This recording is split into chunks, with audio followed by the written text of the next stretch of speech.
Bolt.new. I am so excited for this tutorial. You can find this entire 42-page guide with all the basics, why AI agencies should be using it, and AI value assessment tool, and all the stuff that we are building today, all the prompts, all the research prompts, all the make scenarios that we're going to be using. Everything is available in this guide. And check the first link below. It's free. You can download this from my free school. And what are we building? We will start off with AI value assessment tool for small businesses, where you can enter your name and email, and this is captured and sent into whichever email list you use. For me, it is being sent to ConvertKit. And once you're in, you can enter what your current budget is for customer service. You will get 3 different sources that are backing this data, backing our claims, what potential annual savings we are generating. And we have everything is working as working perfectly, and it will show you what you'd be saving every year, potential savings, profits, revenue, lost money, whatever. A receptionist will ask you how many calls do you receive per month. When we say 1,000, annual potential savings is 25,000. So there is a lot of, we can toggle dark mode and light mode on. You can visit my website, which is actual website. I will. And next we have AI content generator. Again, you can do dark mode, light mode toggle on, and you can log in. This is proper authentication. We are using Supabase for authentication and database. Once you log in, you will see something like this, where any content that you generate, you just need to give an idea for the title, and it will generate a LinkedIn post for you, where you can add this post as needed and save it for further review. We can build additional automations around this, but this is to teach you both authentication and database. Again, you can see the light and dark mode in action.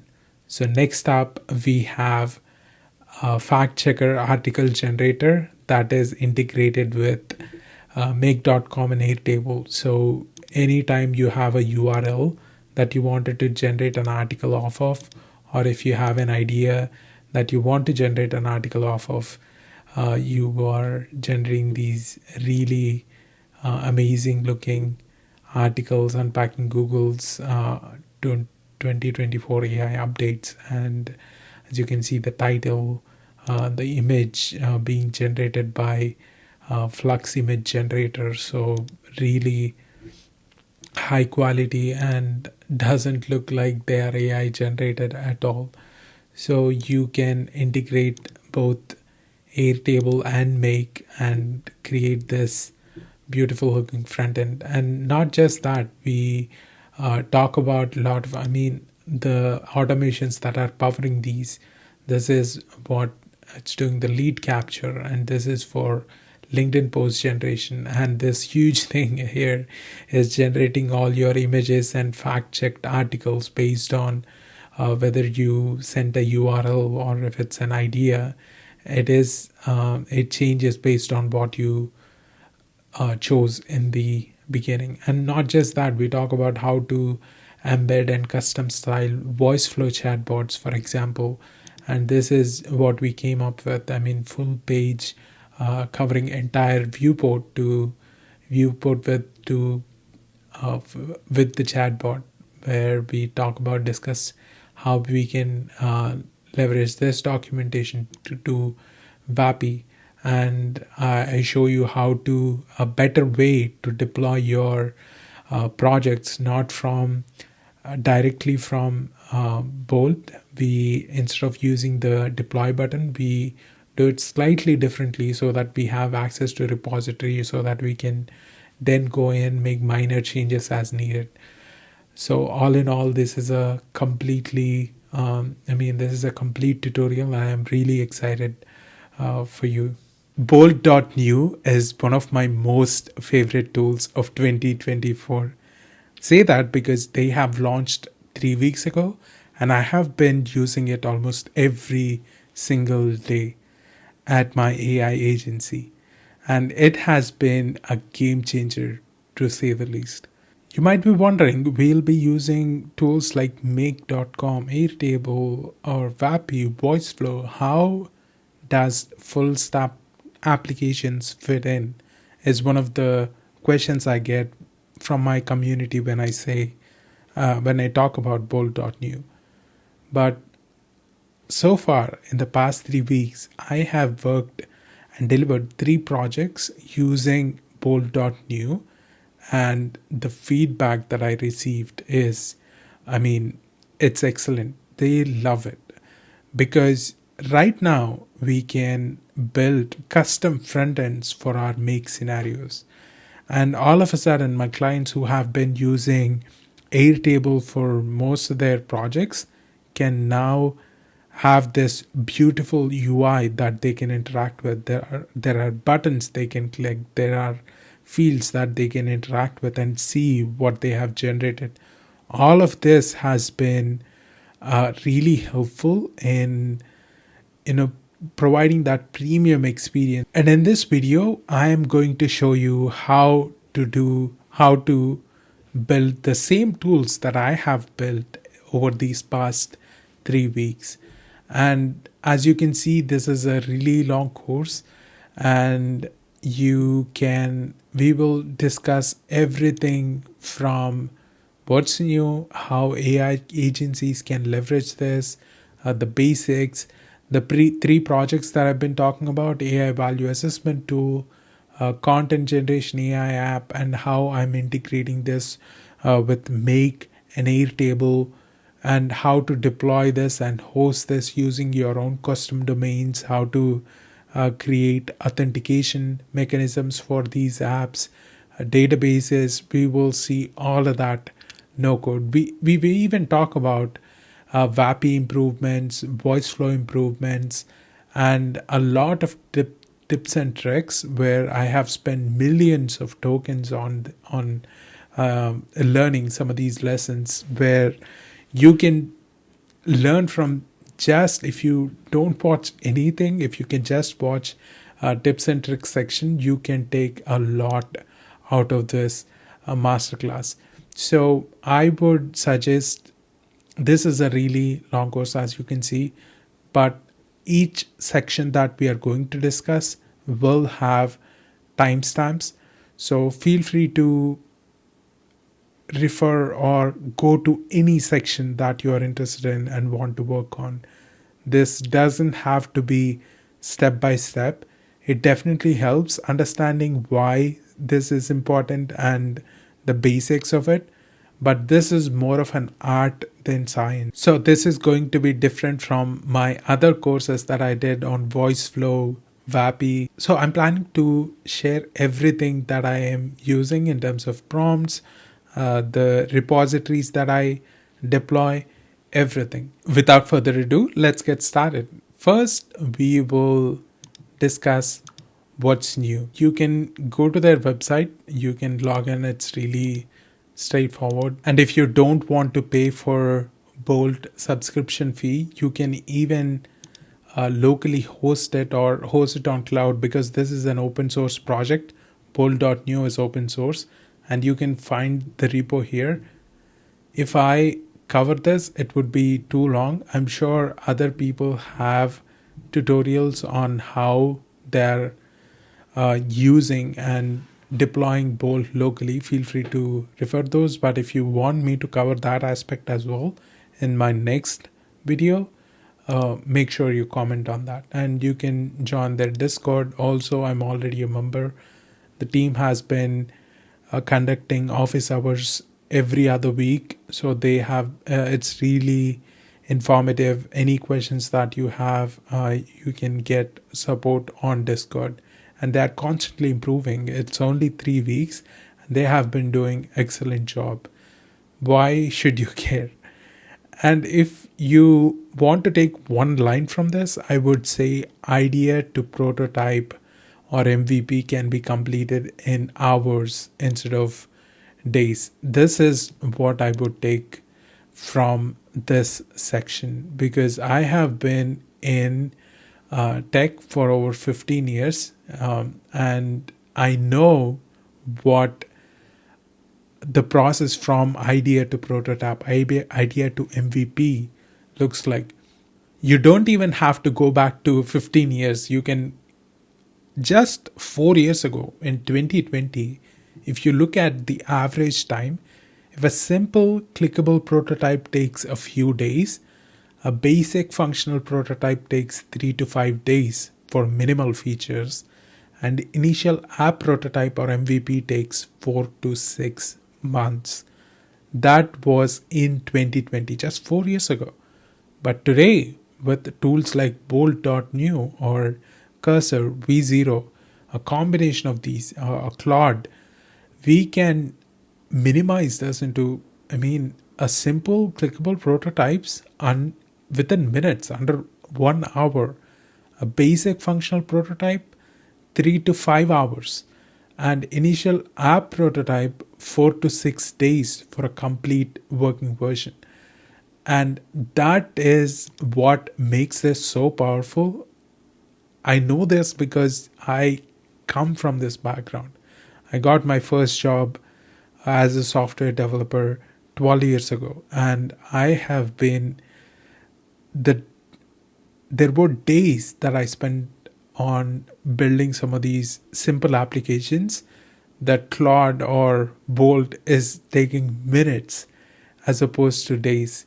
So this is by no means an exaggeration. It will only get better from here.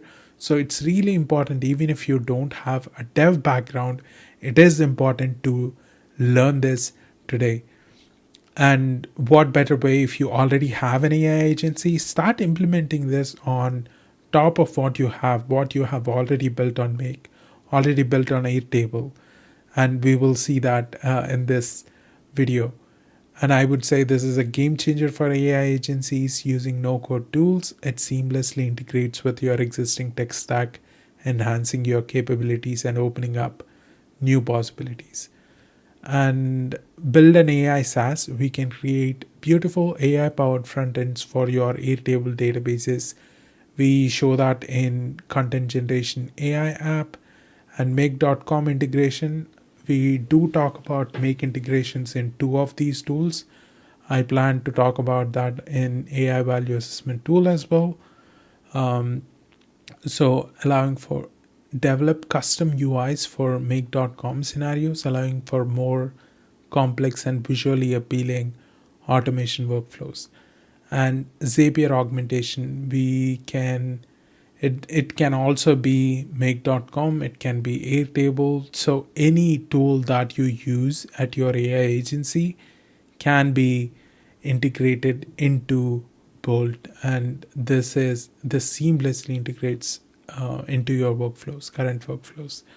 And we will see how we can customize the CSS and the styling. Instead of your routine chatbot look, we can embed that in a page to make it more like a web app style application. And we talk about how we can use this for WAPI also, and do custom embeds on websites. So we unlock new possibilities with Bolt. Your AI agency can create custom AI powered solutions that seamlessly integrate with your existing no code stack. We already covered that.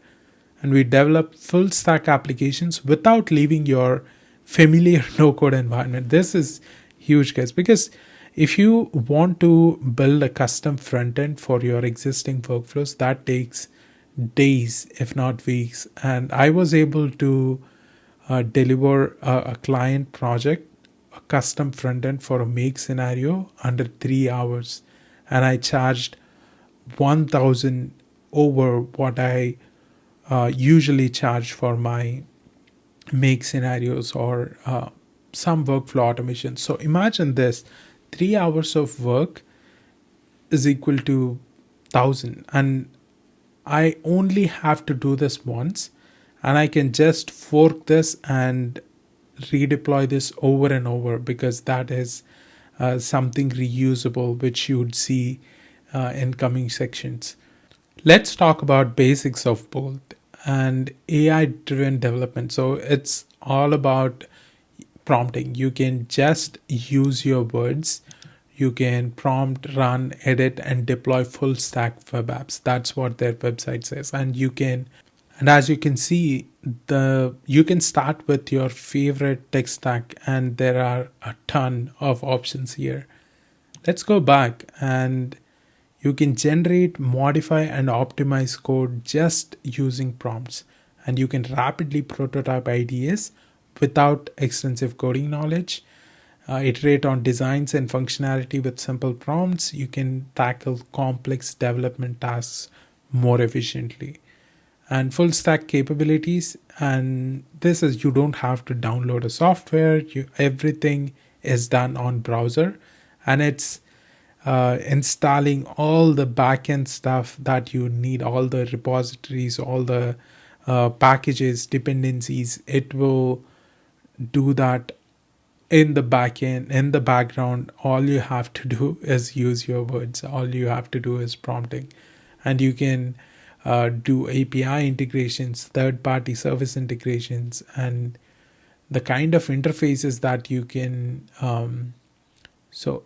Intuitive interface is, we are talking about Bolt, where you can have, I mean, it is almost like using ChatGPT, or you can use natural language for most of these things.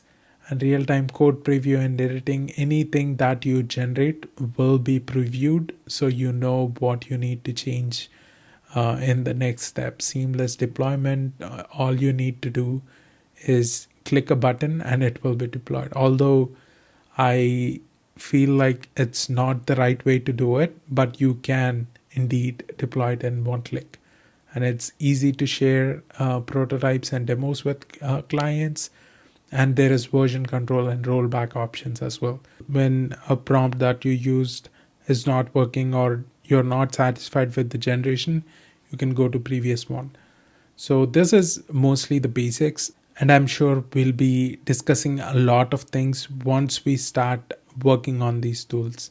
Let's start with AI value assessment tool. As you can see at the URL here, I've been working on this for a while now. Almost, I deployed this 1 month ago, and initially I was planning to use Cursor and V0 and Claude to achieve this functionality, where users will submit their email, and then we will let them access a tool where they can calculate what they are currently spending on. Let's go to this website and see. Okay, we would ask them, how much is your business spending on monthly customer service? If they say 10,000, we would show them, according to a Forbes article, you would be potentially saving 6,600. And when they follow this Forbes article, they will see how Klarna has implemented a chatbot that has helped them, save 2/3 of their customer service efforts. So I was doing something similar to that for dental practice: AI-powered chatbots, virtual receptionist, patient engagement and recall, and appointment reminders. That was a month ago, and this is a first version. Now I have made one for small businesses as well. Don't worry, this is just for demo. We will actually build this from scratch, step by step. So this is an AI value assessment tool for small business. It says get your free AI audit. We will see how to change this stuff from, instead of saying get your free AI audit, we will say start my assessment, or a different call to action. And of course, you would be updating your own testimonials here. So let me test this. I have entered my name as Money Test, and I used a dummy email where I click get my free AI audit, and it says it opens all of this stuff, right? So where did the email go is the question. If we open my ConvertKit and refresh, the money test showed up here. So this is the newsletter service that I use. This is where my email list is. Obviously, you can integrate this with whichever tool you use, and based on our average customer service inquiries, if we say 150, and customer service budget, this is the second version we came up with. We show, based on two inputs, we show potential annual savings as $84,000. So we would ask them, a virtual receptionist, average monthly call volume. If they say 2,000, we would say typically 500 missed calls would be captured.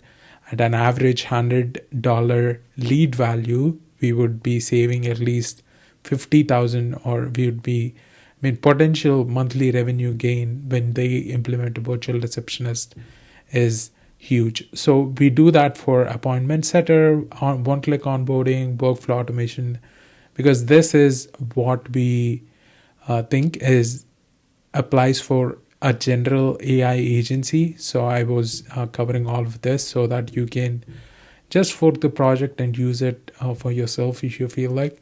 And when you click book your free AI audit, right now it's showing this empty screen, but it's supposed to show you a calendar embed where your user can book a call. So that is the tool. Let's begin. Let's start from scratch on how to build this step by step. First, you need to go to this free guide. Link will be available in the description down below, and go to first prompt. And this is what I have prepared for first prompt. Don't worry, I will show you too. Okay, it says, I think this is a better view. What I'm doing in this first prompt is create an AI value assessment tool for an AI agency. Let's create separate components for better organization and maintainability. This is huge, guys. This has, if you look at my Bolt usage, this is a second account, by the way, and I have used over 12 million tokens so far, and the other account is over 20 million tokens. So all of this, I could have saved at least 5 million tokens if I was doing it from the beginning, because this is, if you don't separate your app into components, every time you need a simple change, every time you prompt, AI would start from scratch and rewrite the whole thing. It takes a lot of tokens and a lot of generation. So when we start creating separate components, if you are only updating header, if you are only updating footer, or if you are only updating one tool component, this is huge. So you won't appreciate unless you have used Bolt for a while, but learn from your mistakes. First page should be a form to collect the user name and email. This is important. I am attaching the image that I am showing here, and I want this to be a learning experience, because if I don't do that and attach the one I say provided image while adapting it for small business instead of dentists and collecting name addition to email, I am purposefully showing it an older version and making a lot of changes so that you can attach your own stuff, your own where you find inspiration from, and this is how you'd be tweaking it. So the second page should display the tool. It has 5 sections, one below the other. customer service AI agent, virtual receptionist, AI appointment setter, all the stuff. Each section should have a logo. Second page CTA after 5 sections is book a free AI audit. Once clicked, should open a large square pop-up with this embed code. And you get your embed code from whichever tool you use, whether you're using Calendly, Go High Level, Cal.com, TidyCal like me. You can go to your booking page and click on embed on website, and you should be able to copy this code. And that is what I have used here, the embed code. And each section requires one input from the user and displays the value that would be generated. Obviously this will be changed based on, okay, does it make sense to add 2 columns? For example, for onboarding automation, it does make sense to add 2. So for now we say 1. Please include a header and a footer. So yeah, and a logo, AI growth creators, and call to action, visit website, which will open the link. Design should feature a futuristic purple theme incorporating gradient buttons, hover animations for all buttons and cards. Additionally, please include a dark and light mode toggle switch. So usually when if people are using a simple prompt, they would use a prompt enhancer. I would too. But this is a really detailed prompt and a really long prompt. I didn't want to enhance it any further, but you can enhance your prompt further by clicking this button. So let's generate. It already started. As you can see, it started with app.tsx. Usually, best practice, it should have created multiple let's break this down into well organized components. Gives me hope, but I don't see any additional components. Okay, nice. It's doing that. Header, footer, and hopefully it will create a component for AI value assessment tool, and it will have to create an additional component for submission form. Yes, welcome form. That is good, really good. Now there are multiple newsletter platforms that people use. I don't know where your email list is hosted. Some people use a ConvertKit like myself. Most people that I've seen use Beehive, and ActiveCampaign is a good one. MailChimp. So that is the next step in this notes. Okay, let's not even go there for now. We have a troubleshooting section, because what I have seen happen is the first page should be form collected. Oh, okay. I see what went wrong there. Okay. I forgot to add the attachment, which I was showing you here, so that it will prepare an image for us. Prepare the front end or the first page similar to what we have here. But no worries, it will still make something. Yeah, this is nice. We have a dark and light toggle is not working. Okay, visit website is working. Now we have name and email and start assessment. Right now what happens is when you enter your email and password, nothing happens. It's just validating and it's taking you to a different screen. And let's see how many. Yeah, this is good. Now I like the layout. I like the little animation that's going on. Now we can say just copy the troubleshooting mode. The first page should be a form to collect the username and email. This is important. Please email, please maintain the purple theme. So in the attachment, okay, I have added the image, the same image that you have access to, and I used this prompt, and this should update the first page to to really use the exact stuff that we are using, and whether that's chatbots, voice assistants, workflow automations, and also it should replace the word dental practice with small business. And it, in addition to capturing the name field, it will also need email address. That is good.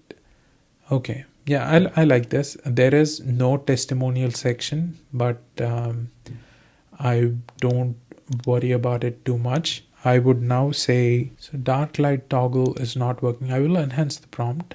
This is good. I will copy this and add this prompt to the troubleshooting section while Bolt does its thing.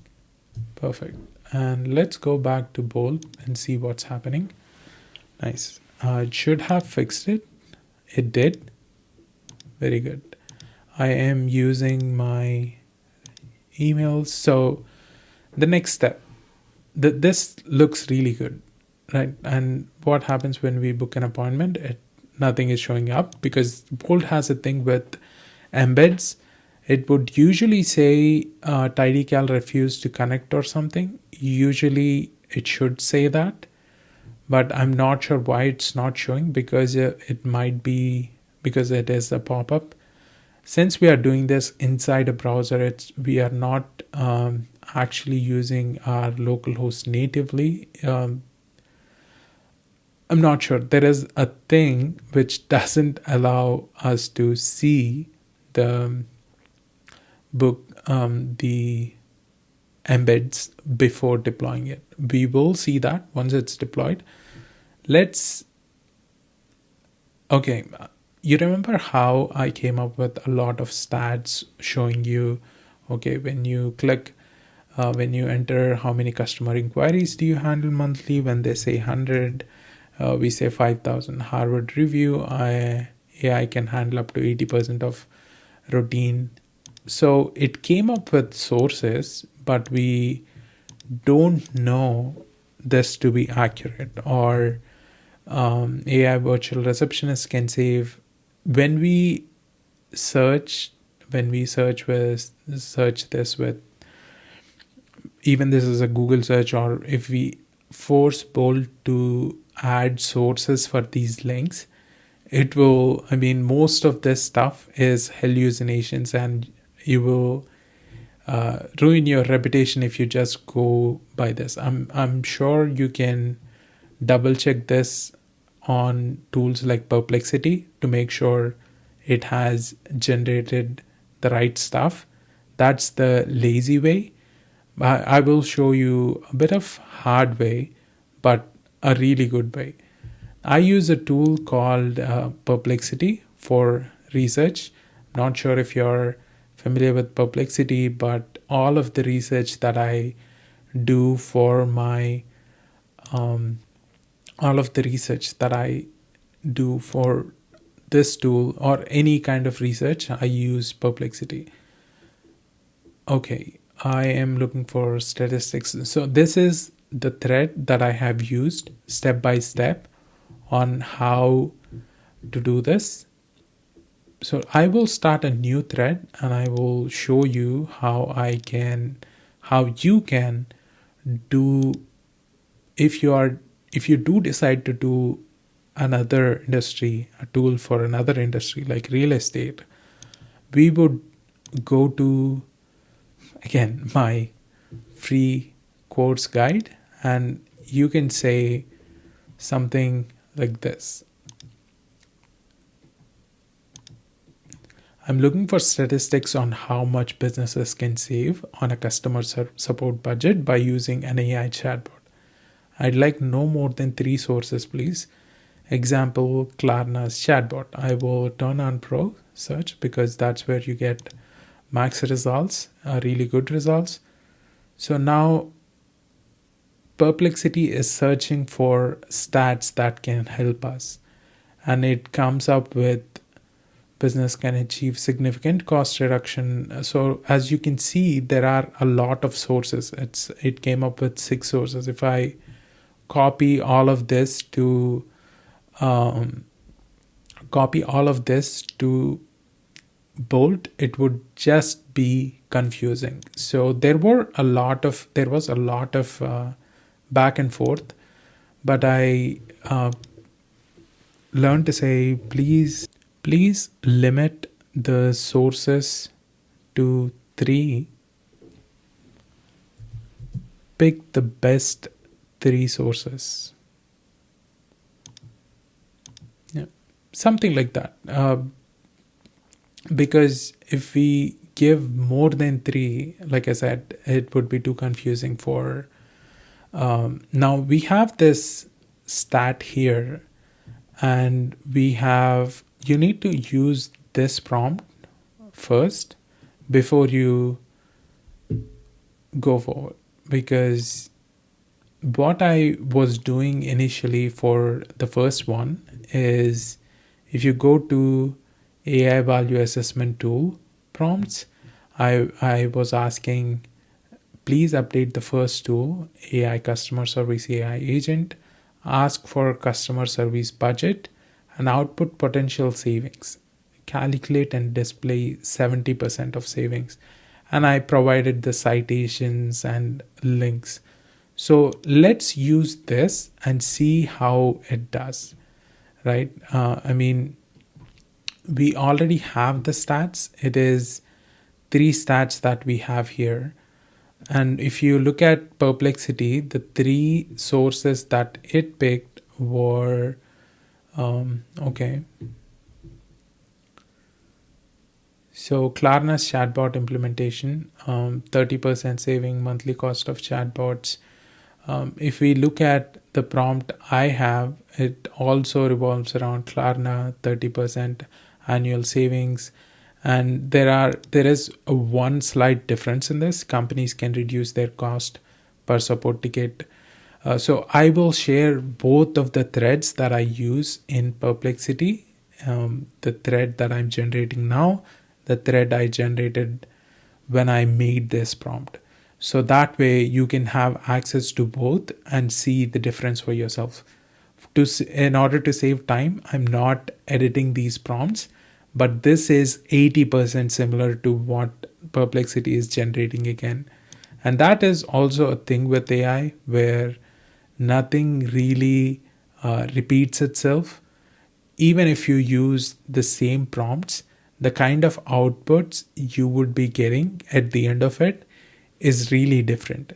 So for that reason, I'm actually providing you with the actual repo. So you will have access to what I have built, the whole front end, where you can just with a click of a button clone the whole project. So no worries there. But it is really exciting to build this yourself, especially when you are targeting a different niche like an e-commerce or a real estate, plumbing, HVAC. This is huge in helping your end user visualize or make sense of how much valuable these solutions are, because all of a sudden now we are linking stats to they previously thought, okay, a chatbot, what does a chatbot do? Or a voice assistant, what does a voice assistant do? So let's say we say 10,000 and it actually calculated 70% of it, and it says, okay, Klarna reduced support ticket resolution time, generating 40 million in annual profit. So when we go to source, we have the source. This is perfect. This is working as expected. Now let's go to Perplexity, and we have we limit the sources for 3, pick the best 3. We have it. Now, because we know that there are a lot of stats that are saying 60%, 70% savings for, for customer service chatbots, we know the stats, but we don't know what value an AI virtual receptionist brings or an AI appointment setter brings. So for that reason, you need to rely on Perplexity a lot. If you have someone that you can validate these Let's say if I'm targeting dentist niche, I would have to talk to a dentist. If you're researching about a real estate niche, you would probably need to speak to a real estate agent who to just to validate the idea. Or everything is not true. If we uh, everything we read on the internet may not be true. So I would say I'll need stats for our AI virtual receptionist. It is a voice agent that answers calls 24/7, no more missed calls or waiting. Will handle inbound, outbound seamlessly, 3 sources and 3 excellent stats. So that is the prompt that I'm going to use in my Perplexity, and we will compare the sources that we receive with Bolt, the prompt that I have with Bolt. So it came up with 3 sources, and when we look at my doc I have here. So I also have a follow-up prompt where we will need to ask a calculation. Before I go to the prompt itself, I want to show you this. This is where what we discussed earlier comes in. What is the value? That is the question, right? I need to ask my users to enter a metric and calculate a value based on that data. What would it be? For example, if the user enters their call volume or current revenue, we say they could potentially make an additional 25,000. Please format your calculations in such a way that we take one input from the user and display results. So let's see what Perplexity comes up with, and it came up with this calculation where it will also show you example calculation. For example, if your business receives 1,000 calls monthly, 250 potentially missed calls can be captured monthly. Revenue opportunity 18,000. This is something similar to what we have seen in that other tool as well. So if we look at our both, first let's look at the sources it generated. 3 sources is AI receptionist, my AI front desk, Cowin, and Dale Zara. So if we go to the second prompt, AI virtual receptionist, we can see something similar. Dale Zara, we have a Reddit thing where, so if you look at the example, if business is 1,000 calls, we would say 250 missed calls, average $100 value per lead, potential monthly additional revenue is about 25,000. I think it is still following my previous thing. But in this calculation, if you look at this calculation here, it is also something similar. But the only assumption that is different is average lead value is $75 is written in this calculation. But in our calculation, it was an average lead value of 100. So it doesn't matter what that is. I will just use this prompt. Again, like I said, you can just copy the sources of your generation, what Perplexity produced, and remove that, replace this part with your stats, your 3 stats, and your own calculation example, and then just copy it and paste it in Bolt. Now we please update the second tool, AI virtual receptionist, and we use it. So while it is working on this, which will take a bit of time if I keep explaining, it's just a waste of time.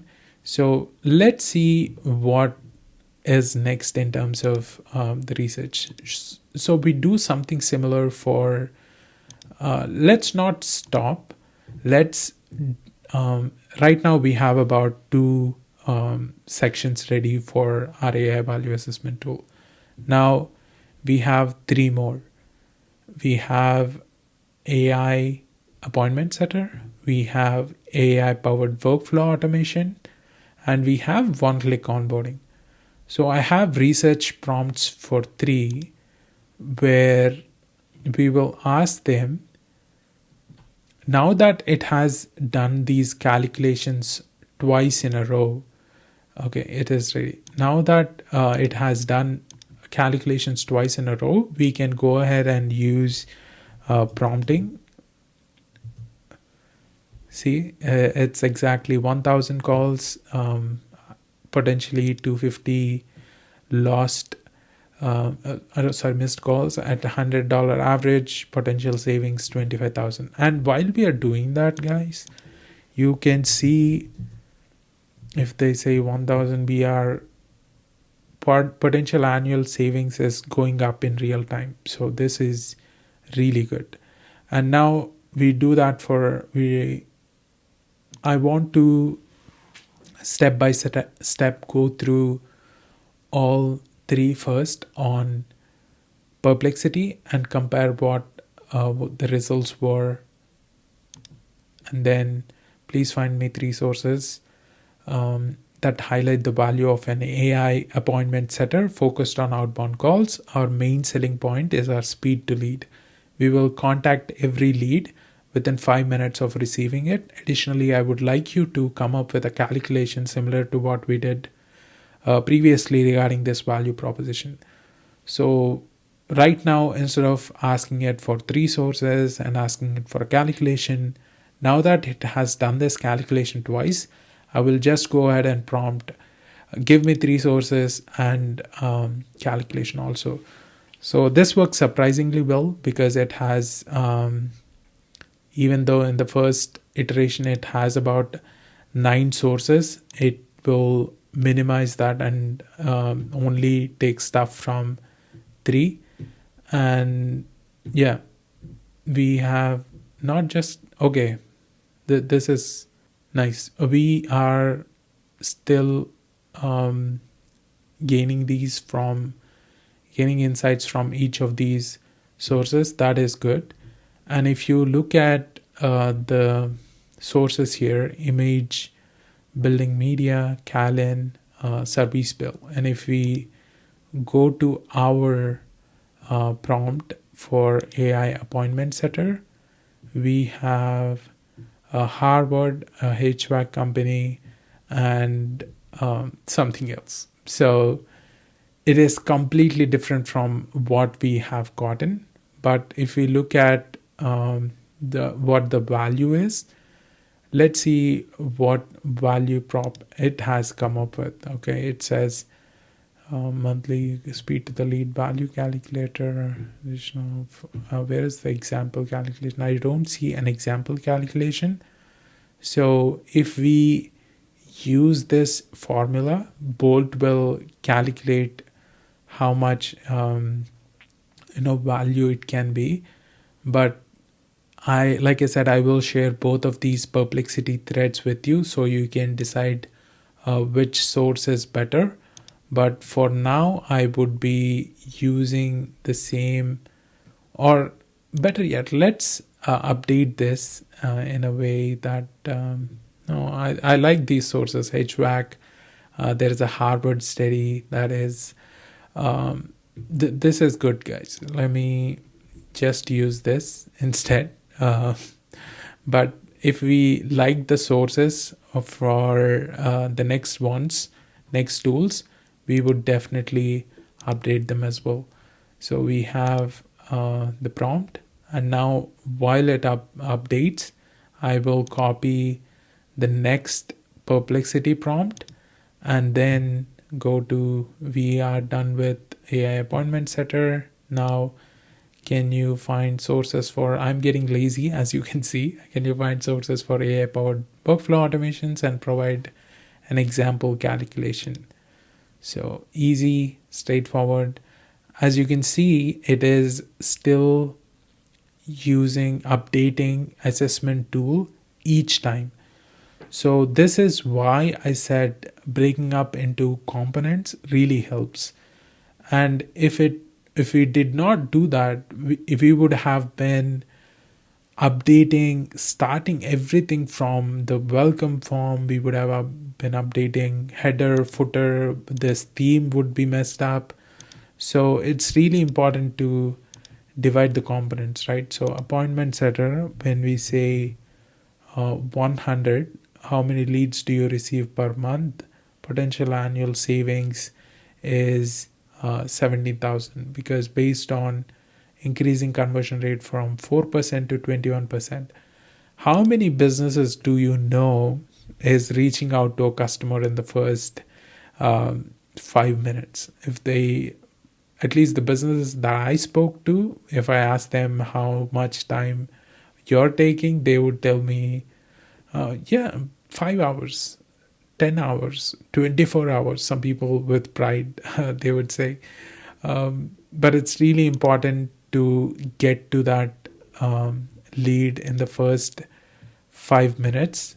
And that brings, like I said, like we read in one of these sources, it's 100 times more likely they would buy from you.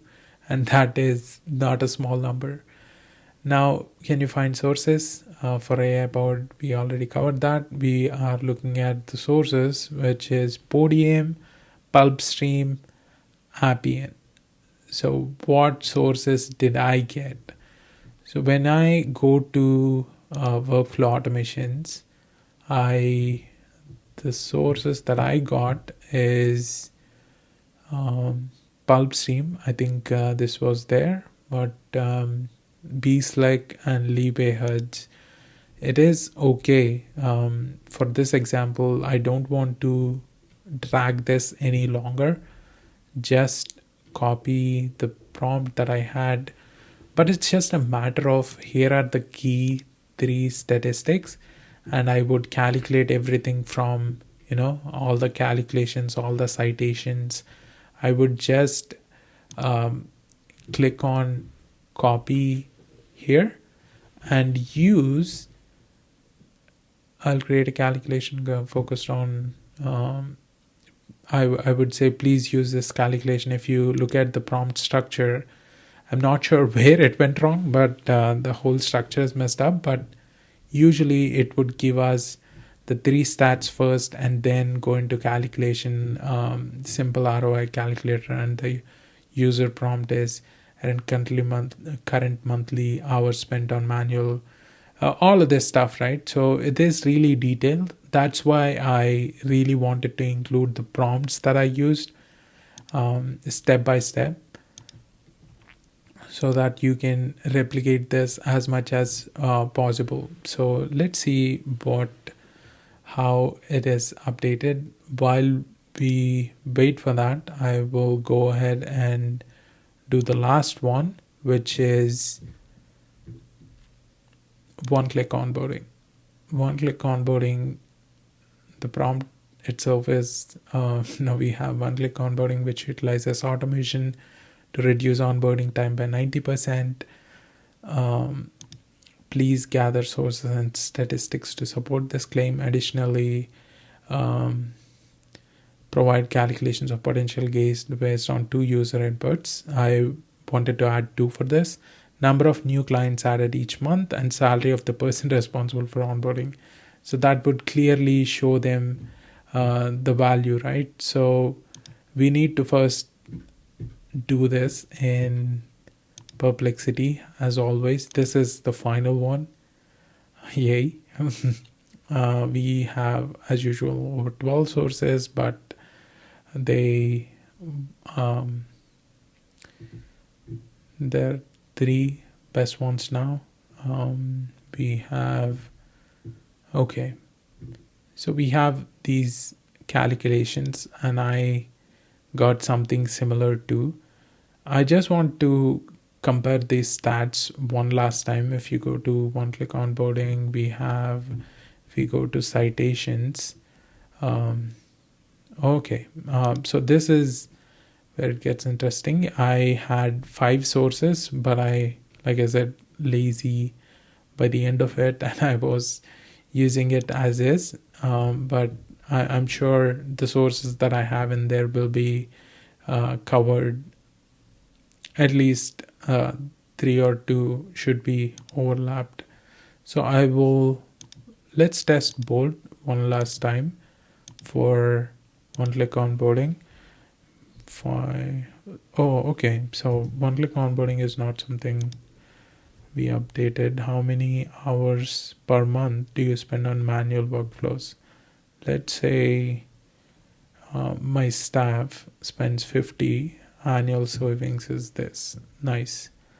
So one click onboarding is what needs to be updated, and we are doing a 2 field capture for one click onboarding. Let's paste our prompt here.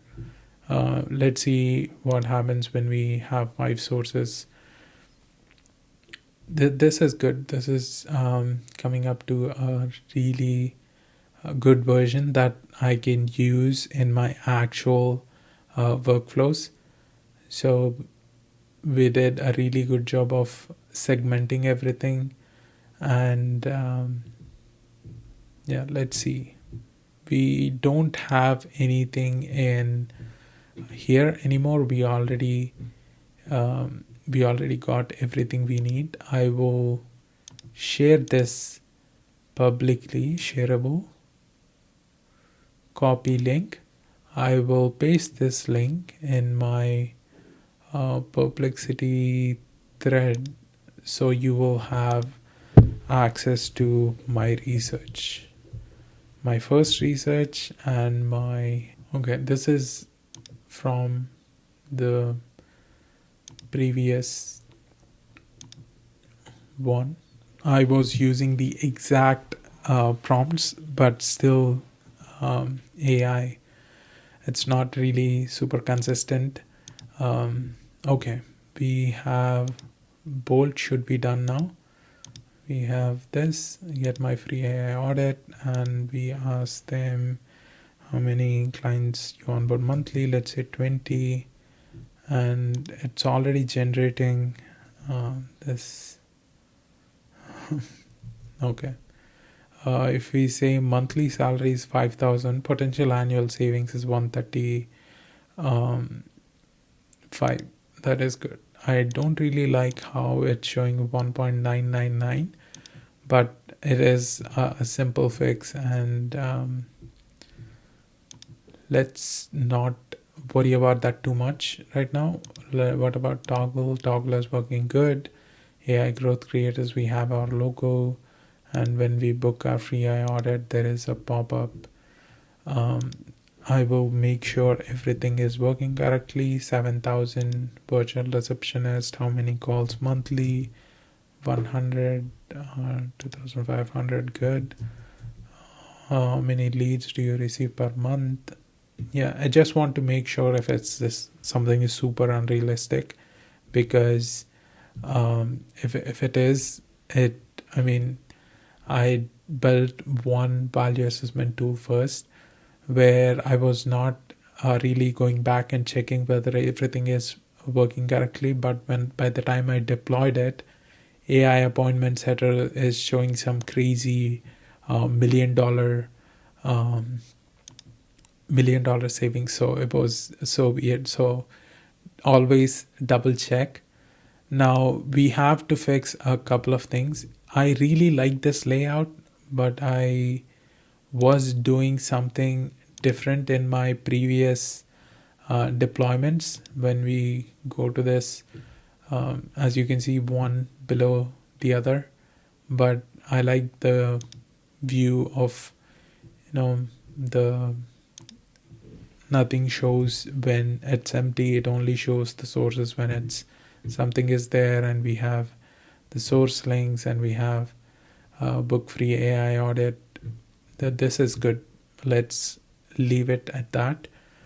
Now we need to do something about this, right?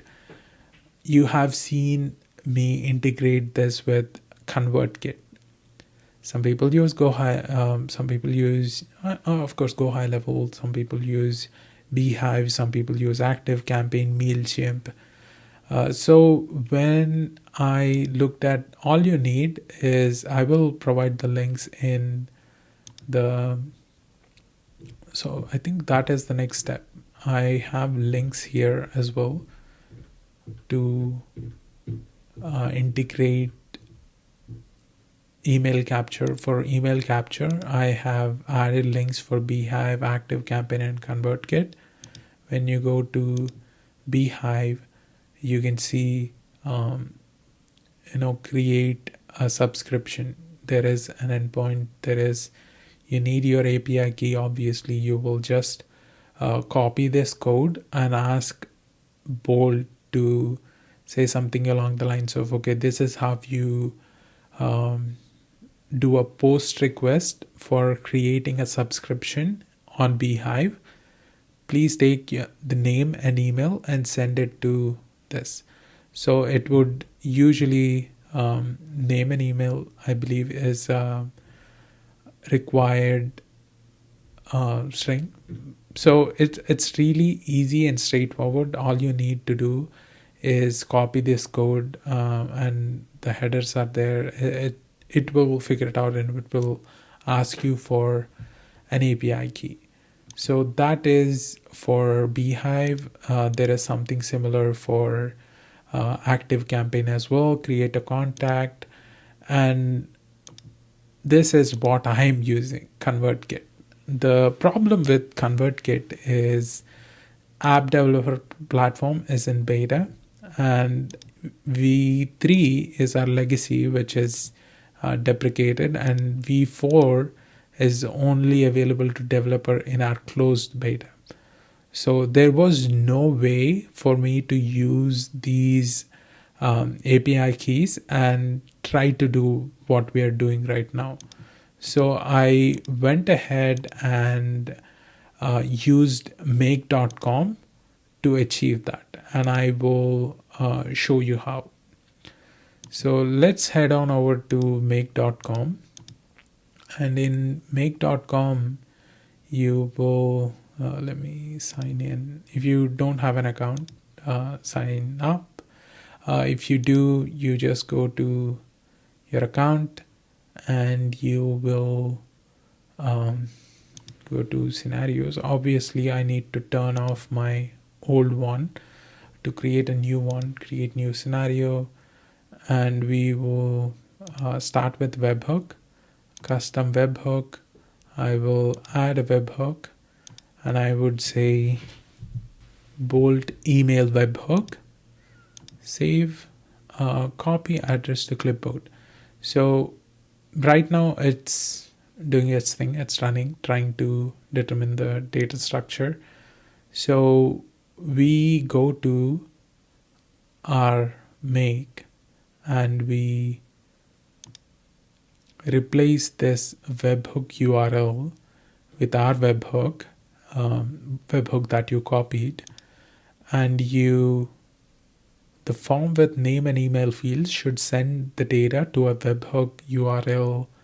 This, and when submitted, include validation and loading state. Let me go back, copy it, and go to Bolt and paste it. And when we use this prompt, obviously you'll have to use your own webhook to make this work. We will be able to send data directly once we click get my free AI audit. We will then trigger that. I believe this will time out now. I will wait on this page for 10 more seconds to see. It shouldn't take this long. Wow. Let me stop this and retry. It should start ASAP. Okay, perfect. So welcome form component, only this component is being updated. Remember, if you do not break this app into components, you would have updated everything starting from assessment section. You would have updated header and footer, and there is a pretty good chance that you will mess some of these things up. I know that because if you look at my history from the past 30 days, that's what exactly I did. So I will use this again, and let's go back and see. I know I don't have to check these other tools because I can see The only thing that's updated is the welcome form. So I will go back to make, and it says successfully determined, but I don't have any data yet. It says it only has the structure. I want to submit one more time, get my free AI audit, and it should, yeah, now I received money and name and email, right? So next one module is depending on which app that you're using. If you're using ConvertKit, you go to ConvertKit. To update a subscriber, we say add a tag to subscriber. To add a tag meaning you will add a subscriber to. For tag ID, I have created a new tag called lead magnet. You can do so easily. It is super straightforward. You go to, we have all the subscribers, and I believe this is where the tags are, and you can just create tag here. And once you create a tag, you should be able to see that tag in Bolt, oh not Bolt, in make.com. So it's, if you don't see it, you would just have to refresh this connection. And creating your convert kit connection is, let me show you how you do that. An API secret, you just need your API key. To get your API key, you will go to the subscribers, and you will go to settings, and here I don't want to blur my thing, but developer API access and app creation, when you click that, you'll be able to see your keys. So with that out of the way, we have email, first name. We map those fields, and for tags, I select lead magnet and I click OK, and I save it, and I run once to test if it's working. Now I don't want to do this again because I already have my email in there. I want to use something different. That is money Bolt, let's say money Bolt, get my free AI audit. That should have worked. Nice. Money. And let's check our ConvertKit as well to make sure it's usually the first. Yes, Manikarthik to lead magnet tag is here. We will call this Bolt lead capture, and it is so easy to do this for example, if you are using active campaign, let's say create or update a contact is the first one. So we can, if you are using ConvertKit, you can do that. I don't have an active campaign, don't have that. I do have a Beehive that I was using previously, but not anymore. In Beehive, you can either create a subscriber, or there is also an add tag to subscriber, like we do here with there is an add tag to a subscriber also for Beehive, and it's the same way for never mind, but you can still use this create a subscriber. Yeah, any email you use, you can do that. For if you want to use this as your example, I don't think I have any API keys in here, but yeah, I will export this blueprint and I will upload this to a Google Drive. Let me do that right now. Yes, you can download this here or my school. So yeah, with that, okay, now we have a working version where you submit your name and email. You will you have this dark night mode. Once you submit your email and password, you will be able to interact with the tool. Now, if we have any adjustments that you need to do in terms of, okay, add hover animations to all of the cards, or if you want to do simple edits, but I will show you how to edit these buttons basically. So when you go to this, this is in the welcome form, right? We go to welcome form TSX, and in the buttons section, we can see get your free AI audit. I can leave that for the title, but I want to change the button call to action. Where do we find that? Okay, this is H2 meaning the heading. It should be around here. Get my free AI audit. I would say I will save this, and that should update the preview as well. Get my AI assessment. So that is how you would update the code for minor things. So there is a kind of, if you look at the deployment section in the guide, there is a lazy way to do it. Once you hit deploy, I will show both of them, but one after the other. So let's do the lazy way first. You click deploy and you deploy this application, and taking a while. So while it deploys, I would like to show you what the hard way is. Not the hard way, not hard at all, but it makes our life so easier. You can first you need to open Stackbridge. Okay, I don't want to go over this in this guide here, but I will, however, stop this. For some reason it is taking a while. Retry. Yeah, it's working. Now while it is being deployed to Netlify, I will show you why it's a bad idea, for one of two reasons. One, if we were to make changes after deployment, we have to come to Bolt and we have to redeploy the whole thing for simplest of edits. Let's say you want to change your webhook, and you can follow this and you will see the full, I will have to turn off my Bolt email so that I am not sending these all scenarios. Bolt email, Bolt lead capture, it is off.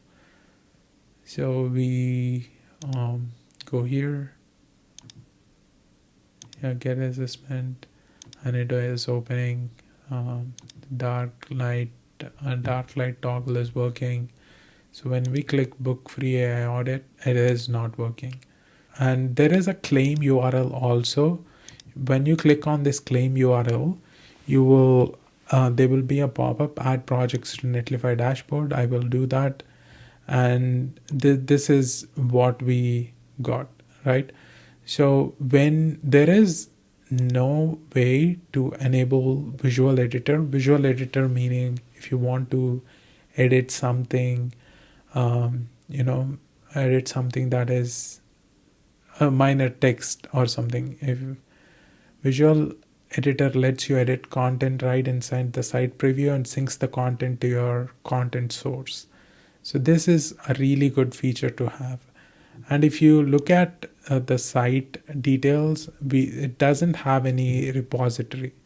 It doesn't have a place for us to go somewhere. And if you look at deploys, it is already deployed and no way to edit our stuff anywhere. It's just sitting there. We can link our own domain. For example, we can add a domain and we can say I already have a domain link.bot here. So in testing, in deployment and deployment section, I will go in depth on how to do this. But for now, bear with me. I will say test.growthcreators.xyz is one of my emails. It would say it is available, and if I click add subdomain, it will be added. So there is nothing wrong with that. If you have something that is done 100%, that it is, you won't be making any changes, then perfect. This is great. But that is not always true, right? So we need to, in order to update this manually, first you need to click open and stack blitz. And once it's open and stack blitz, you need to create a repository. Once you click create a repository, it will ask you to name it. We can say AI value, let's say AI value. I want to make this public so you guys can see it. I will create a repo, and now you can leave. So when you leave, this page would open up. And the first time your GitHub is not connected, so you will have to log in with your GitHub account and authorize it. It's just a click of a button. If you don't have a GitHub account, create one. It is straightforward. It is easy. Once you create the GitHub account, it will create a repository, a public repository in your profile. Let's assume, for sake which, I won't deploy my website like this. I won't deploy to Netlify because of the reasons that I've told you. There is no manual editing, visual editor features. There is no repository to make changes. So I always open in Stackblitz, and I can still use Netlify. How? You go to home. When you log into Netlify, this is what you would see. And I will say import an existing project, and it will let's deploy your project with, and it will give you GitHub as one of the options. And I already connected my GitHub, again similar to what you have seen in Stackblitz. But if not, if you can connect yours, it's just logging in. So I will look for AI value. Did I miss that? So was it first or second? So easy to miss the second one. AI value. You can name the site if you want. AI value, check availability. Site name is available, that is good. And deploy AI value. So that's it. Actually, instead of clicking one click deploy, we are following 3 additional steps, but it will give you a lot of ability in terms of updating this moving forward. Because let's say this is the embed code, right? I now have a GitHub where I can go to, where I can see my repositories. So we are at an early checkpoint, and I have tried to add make this an embed code open, where it says, tidy cal refuse to connect, so that I know it's working. But this is a really good alternative for now without breaking too much. So I will try to do this. Second page CTA should be a button. Yeah. Okay. See this? This is bad. You need to add something in order to make this work, because it is taking an easy way and we will get an error at the end of it. I mean, once I submit this, it will be an error anyway. So I will show you how to fix it. You need to come here in the tips and tricks section. You need to copy this. Once you copy this, you go to Bolt, you paste the prompt here, and you copy this also. So what what's happening now is previously it used to be happening so much. We didn't face this issue yet, but there would be instances where it says please provide complete code with. Oh, okay.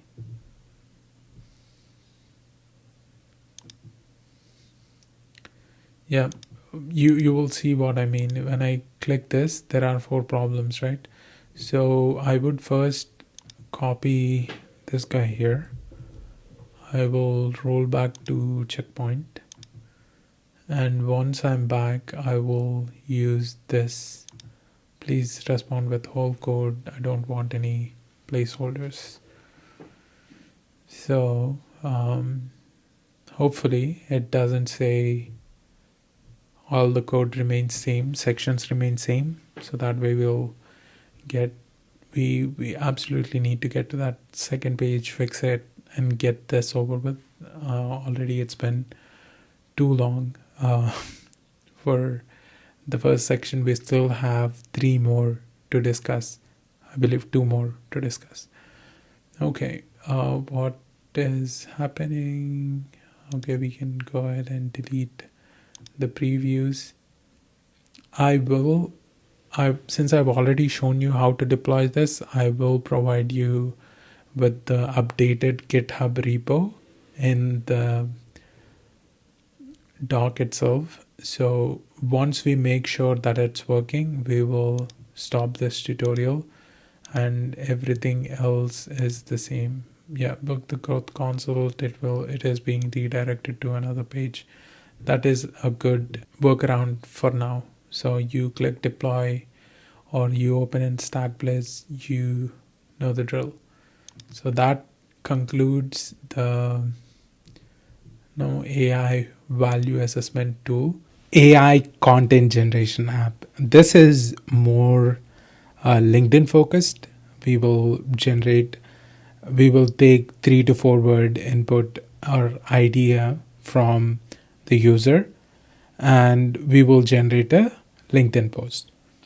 But that's not the whole thing. The primary focus for using Bolt for this particular application, for this particular tutorial, is for authentication and database functionality. Authentication meaning you can let your users sign up and sign in with their own account, and once they do, you will also save the content that they are generating. So obviously you can apply to this for various use cases. You can build an actual AI SaaS using the exact method. So without further, or let me show you a demo that I have worked. This is a simple app that says instant generation, secure, save time, AI powered, and this is a login screen. Let me open up. So when I log in, as you can see, once I logged in, there are previous entries here. I'm not sure if the automation that's running it is functional. For title, I say test. For prompt, I'll say something like, what are you doing? So if it's turned on, it usually it will be generated like a, you will see the generation here. Yes, it is. You can see the time and date as well. So this is perfect. Now you can sign out. You can, once you sign in with the same account, you will be able to see what you just generated. I'm not sure why the invalid date is happening, but we will fix it. No worries.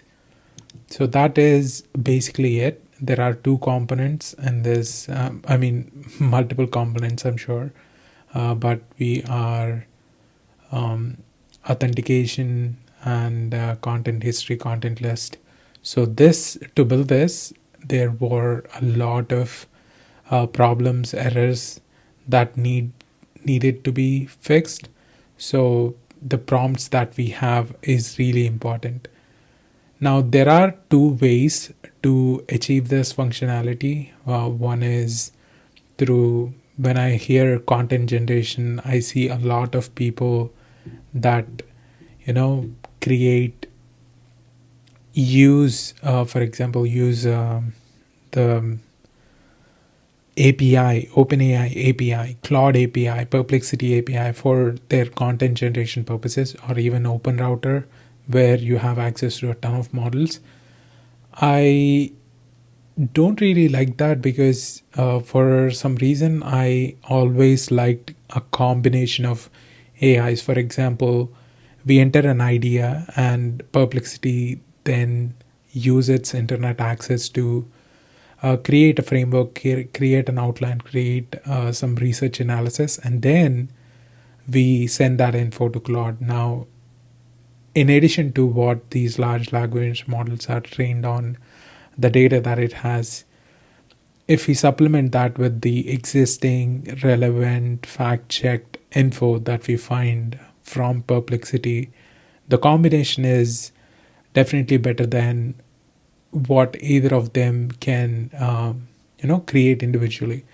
So I have the first prompt in the same way that I have the prompt for the previous tutorial.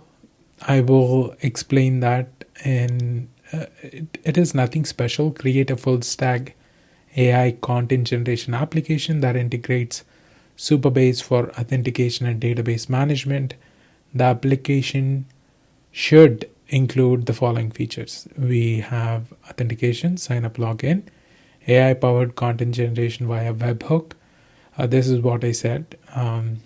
It is a simple flow. We will build it under 5 minutes, and which will send text entered by the user to the webhook, and the ability to save and manage generated content response from the webhook. So when we receive content back from, you have seen that in the demo, the right now I'm saving the same thing, but usually in the ideal case we would send the idea and it would be processed, and the response we receive is an actual LinkedIn post that we can use.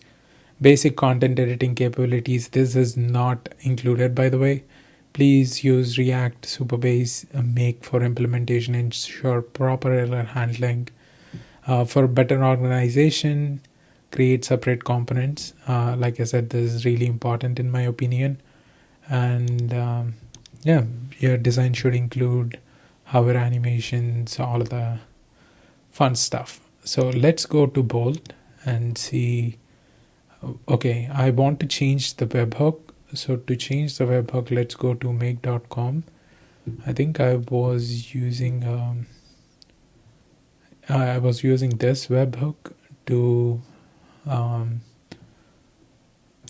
so let's not be confusing. Delete everything. And this is webhook. We start with webhook. I copy the webhook to clipboard. I will make sure it is the right webhook. Yeah, it is. So I am not enhancing the prompt. If you want, feel free to. Now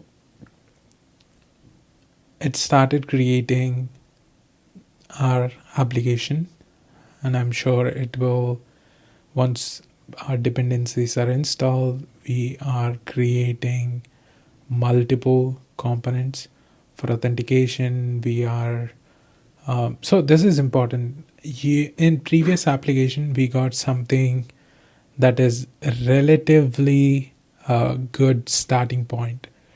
But for this particular application, we need to set up our Supabase. So it says save to Supabase, but it will give us a couple of errors, and we tried to avoid these errors as much as possible in the first tutorial, but I believe there will be a lot of errors. I will try to roll back, and if an error is significant that you need to know, I will definitely discuss that. But for others, I would usually roll back and skip those so it won't be boring. Okay, while we do that, let me show you what I have next. The follow-up prompt would be, I will need step-by-step instructions on how to set up Supabase. Create .env file for keys. So this is important, and I believe we don't have a dev server as well. This is good, and I don't see a .env file.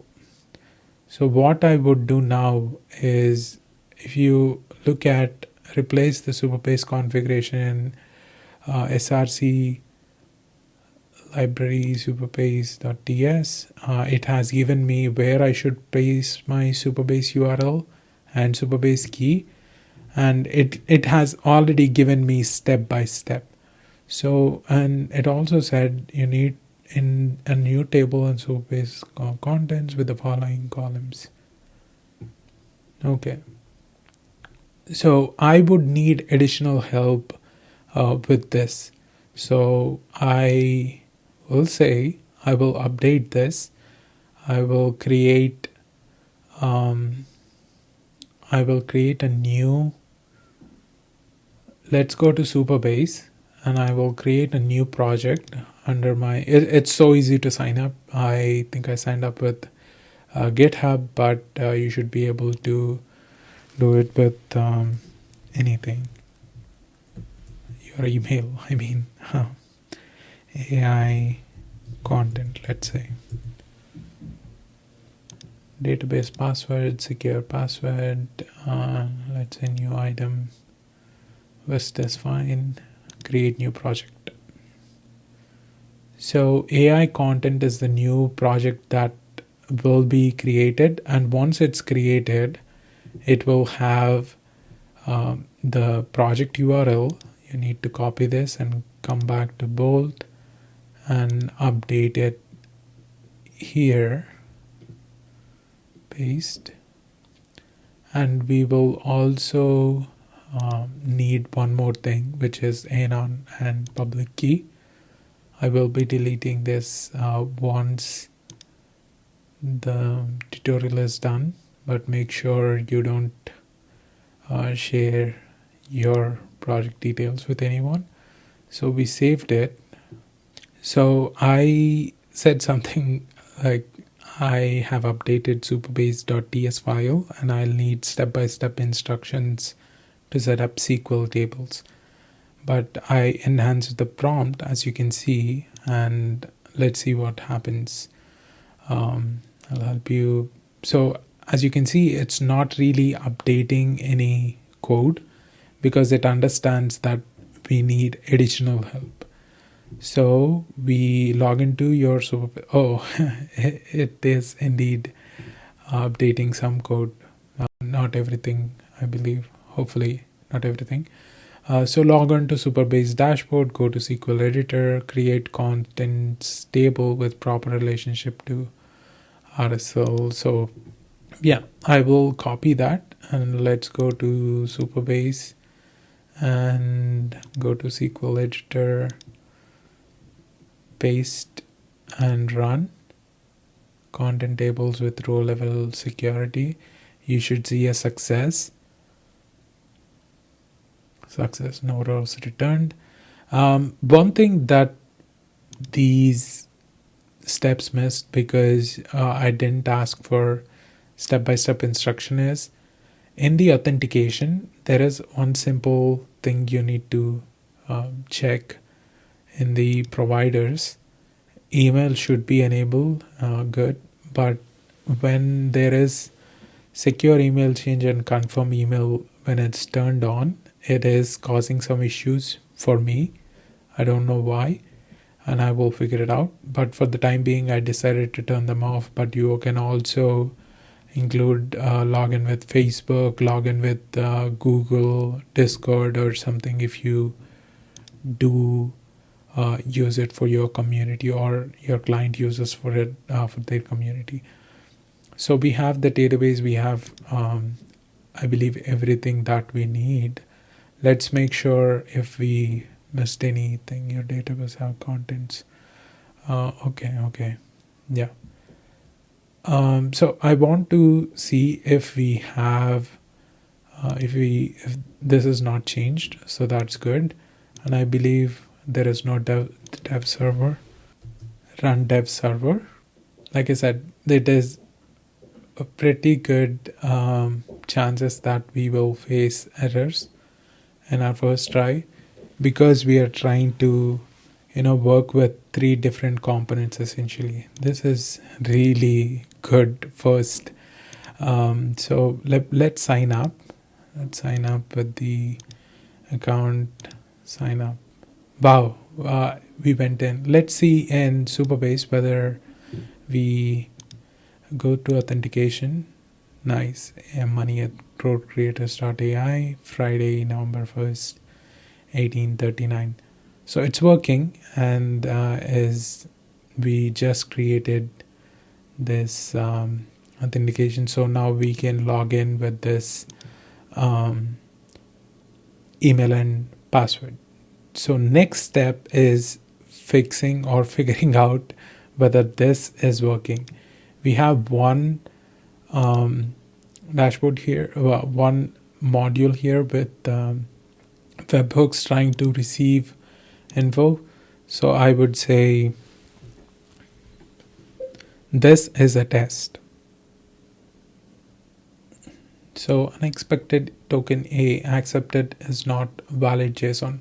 So when you receive this kind of error, chances are it has worked, and as you can see, it says successfully determined. It is working, it is triggering, but we don't have a webhook response, right? In the webhook response, right now, I am displaying the prompt, but we will have to add additional stuff once we know that it's working. So that is the idea. So I'll add a module, and instead of doing this instantly, I will do a sleep of 10 seconds, not more than that, so that there is a bit of delay in. So we have received an error. So now, but it's not showing up. When I say this is a test, and it will probably still show that error. If not, if it has generated a content that is great. Okay, T unexpected token T. Now I have follow-up prompts to fix this. This happens, right? So modify the webhook handler to validate process responses in multiple formats. This is something that we need to try. Right now it is expecting a JSON, but I'm not giving this a JSON. I am just throwing some plain text into webhook response. So I want this to handle multiple formats. It can be JSON, it can be plain text, XML. So let's see what. While that happens, I also have this prompt, which I finally figured out after running into errors more than 10 times. So let's see whether that helps us in any way. Right now we click. This is a test 2. Oh yeah, there is a 10-second wait. Sorry guys. Okay, it should be done at any moment now. Create contents in schema. So this is the problem that I'm looking for, because there is an error. It is not the content that we are generating is not being saved in our database. That is the error that we are facing right now, because I've ran into same error multiple times. I had to fix problems, and finally it was this long prompt. This is actually the response from AI when I was trying to fix it, where it separated logic into dedicated service, added proper TypeScript and interfaces. So when it did all of these things, my application started working as uh, you know as intended. So let's see. This is a test. Could not find content type columns in schema. So what I would do is I can try again and again to fix it, because this error is different from previous error, which is if we look at it, is it the same P or PG or is, yeah, it's the same error, I believe. Oh no, previously it was metadata and it was content type in this one. So let's try and fix it, because if you are receiving same error again and again, it's better to just stop it, because it won't be, it will try to fix it in a different way, but I believe it is bad for you to try after it goes wrong 3 to 4 times. It's just better if we try a different approach. 100%. Let me see. Okay. Demo. So yeah, I remember the 10 seconds. Let's go in and actually fix it to 1 second maybe. I don't feel like waiting 10. Okay, content generated and saved. It says generated and saved, but okay, it did. It definitely did. That actually fixed the error. So we didn't have to use our troubleshoot prompt, but it's good to have, because this is what I concluded, and this is what AI had to do to fix it after a long time. But this is good. And now we want to add, I have a CSS thing, edit the CSS to make the landing page beautiful and all that stuff. I will just use it. Let's see how that changes. And this is really good. I definitely thought it would take a bit longer than this. So let's go to make.com for the time being, and instead of we have the sleep, we don't need sleep anymore, because we can test one last time to see if CSS had broken anything. Okay, there is a hover. So I don't see a sign out button anywhere. This is a test. Let me see. Yeah, it is saving. It is working, even though it's not instant. Once we refresh, we can see that.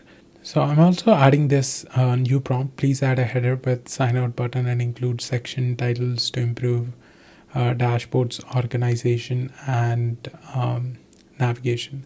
While it does that, I will add this prompt to one of the prompts here. I think if we can get away with using this right here. Okay, it should have. So I won't be testing the make scenario anymore. I know that it's working. We can go ahead and delete this. We can add a module, which is perplexity. So in perplexity, I already added my key. Once you just need to get yours. Once you go to perplexity, there is a section settings here, API. Once you go into API, you should be able to see your API key, and you need to copy your API key and paste it in make. So if I were to, yeah, I already had mine in there.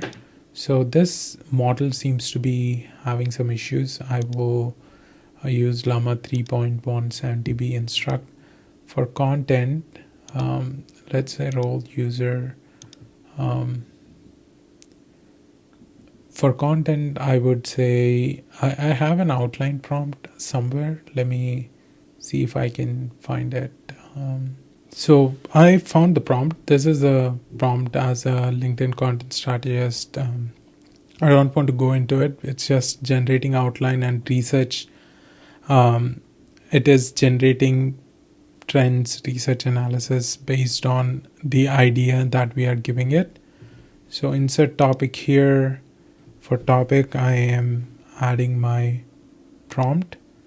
So max tokens, I think we can leave it as is to use maximum. And I will add error handler. So even if it not resume, let's use break, error handler break. Okay, now it is showing red because in scenario settings you need to allow storing of incomplete executions and it will go away. Now let's add one more module here, which is Claude Anthropic. We create a prompt, max tokens, you need to hit 4000, and messages, add message, role user, content type text, and text I already have a prompt here in the content generation. I will also add the perplexity prompt in here so you can refer to that when needed. I will copy this LinkedIn prompt and paste it in text here. Now we have, okay, I will add an error handler here as well, break 3. So whenever it times out or has any overload kind of error, whenever it is down, it will try to, instead of breaking and stopping the whole scenario, it will try to reattempt the execution every 15 minutes. That is what this is doing, nothing complex. So in the, okay, I'm not actually referencing what I find, right? So output right only finished post, creating aging solutions around. I will have to refine this prompt a little bit. I will, but I don't have time right now. So this is just an example. Do not use this in the final thing. The content that is finally sent to our Bolt is the content we generated here. Let's save it. Let me try and run this, or we can run once and do the actual thing. Okay, where are we? Bolt. Okay, what is the problem? So did we change something? Okay, sign out button. We did not see that. Okay, let's fix it before we try. It should. What else do we have? We have a LinkedIn post generator, and now that's working. The authentication is working. Okay, this is a test. Your generated content, AI content generator, and there's a sign out button. So I log in. I see my content. I said AI in real estate 2024 and see what comes out of it. And I know it will take a bit.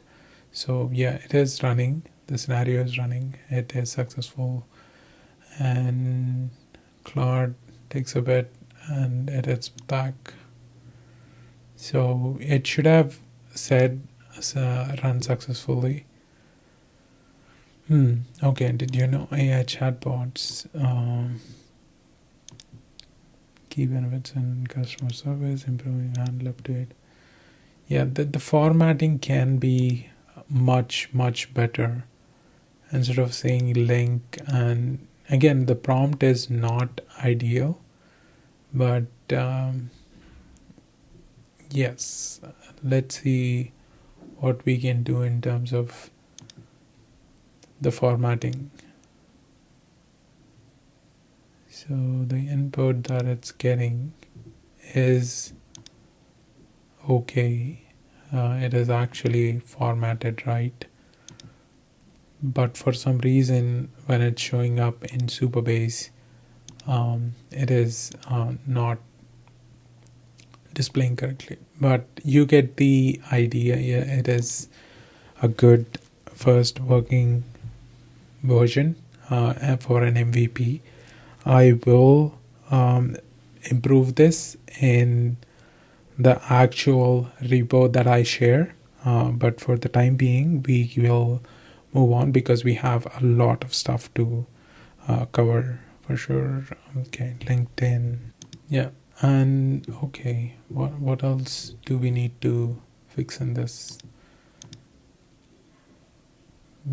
Refreshing is not resetting the state. That is good, and we can make the landing page more beautiful in terms of, I mean, adding the content and all of that stuff. I did that for my previous application where I was adding stuff for, making adding hover animations, adding a new adding content blocks on top of the login page and stuff.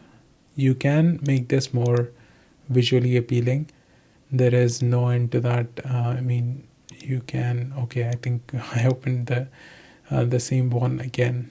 Let's see which one is it. But you can refer to the one that we worked on in the beginning. So I just realized it was not recording for the past 5 minutes or something. So what did you miss? Remember how when we started this, we talked about, okay, we were not able to edit some of these things, right? So I added this two new prompts where I said I'm unable to edit generated content. I need help formatting table correctly. Could you assist with proper formatting table and alignment? It made some changes, but the table itself was super small. And then I went ahead and asked make the editable content area larger when the edit button is clicked. Please adjust the dimension. The funny part is when I edit this, as you can see, it is really formatted nice and all that. If you do want to copy this and paste somewhere, it will be it will be formatted. But for some reason, I'm not sure if it's a database thing. Additional research is definitely needed in this aspect. But for now, it is what it is. It is working correctly, even though they show that these two are overlapping a little bit. That is not actually the case. Once we deploy this, we will these two usually will be a lot. There would be a lot of distance between the two, and I'm 100% sure. I'm not sure if it would show here. But in an actual web page, yeah, something similar to this. They are far apart.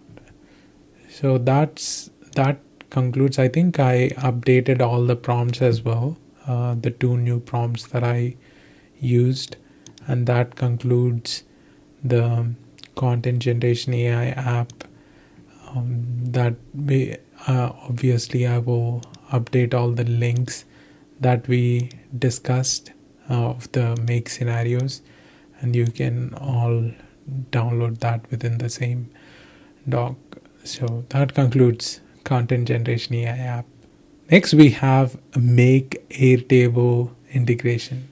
And this is all about creating beautiful UI for your no code AI apps. I really enjoyed building this um, Airtable. This is one of the first apps that I worked. Like I said, I've been working with this for a month every single day, and this is one of the applications that we have built for the client. We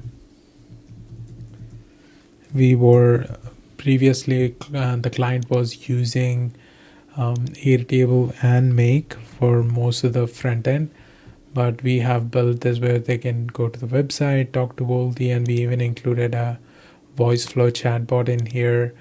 And we once the search is submitted, we will return the search results, and we can proceed. And there are a lot of steps that we can take, and we can go to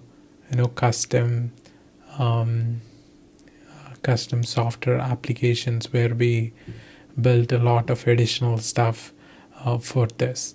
So to do something like this, I mean, we are not building this today. It took a while to build the whole thing, but we will be building something similar where previously I have worked on a fact checker or article generator, a blog generator on my YouTube before.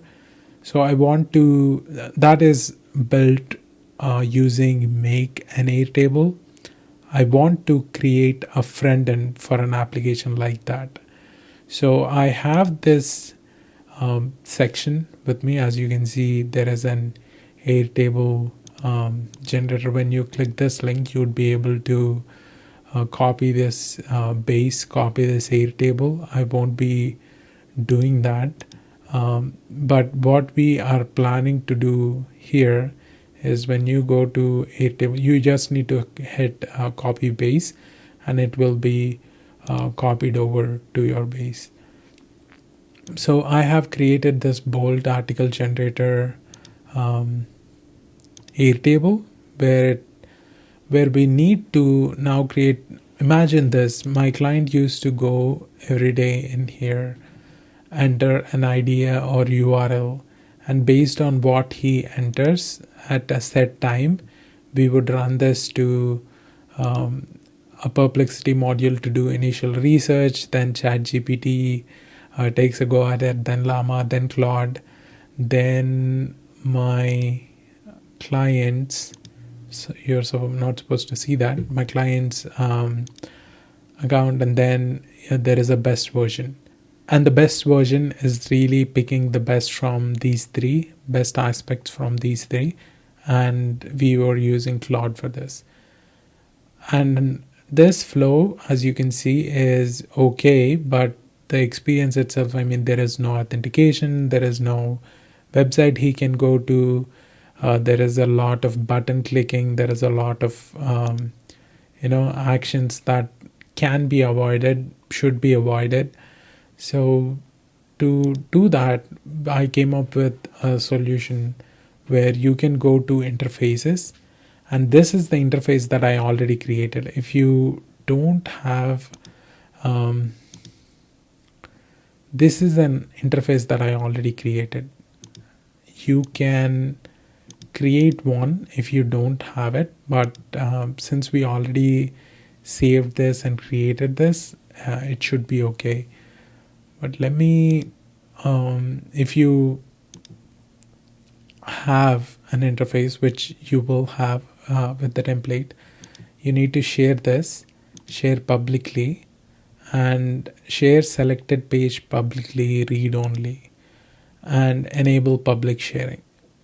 And we need this embed code. We will now embed this into the front end that we are going to build in the Make an Airtable integration. So this is an article generator application. So this is the prompt that I have for the first one. Really simple. We again using a make scenario. I promised when we are doing this tutorial, I was suggesting that we will be making an application that integrates seamlessly with what you are doing in terms of make and Airtable, right? So let's go back to make.com and start from scratch. First, instead of building an automation from scratch, I will just import a blueprint. I will give this to you also so that it won't feel like I'm cheating. So fact checker article generator is, let's say you have an existing flow like this where you are using an Airtable and you are checking the same way my client was doing it, whether you have a URL, whether you have a text file, and then you are choosing if you have a URL, you would use text parser, website scraper, and you are doing the whole research with Perplexity, all the four AIs. I want to delete my client specific ones. So yeah, this is the actual flow, right? So we want to delete the Airtable. I know we are referencing this at a bunch of places. Right now, what we are getting from this Airtable module is only idea or URL, one of two things. So I want to delete this. And instead, what I want to do is add a webhook, which is a custom webhook. I will add and I say Bolt article webhook. And that is save and copy address. And I will paste this address in my prompt here. Once I have this, I will copy this prompt. This is nothing fancy. Create an article generator app for an AI agency. Let's separate columns for better organization. As always, create a React application with consistent red gradient theme with a dark red background. We have an input field that lets user enter either a URL or an idea, plain text. Then you should send this info to webhook. Straightforward, right? So we paste this and go. While we do that, we can go ahead while this is building. We can go to our fact checker article generator and start building it. Or should we just wait? No, it will take a while. So I will hit OK and we will see. We can't really do anything in terms of updating this until we have this info.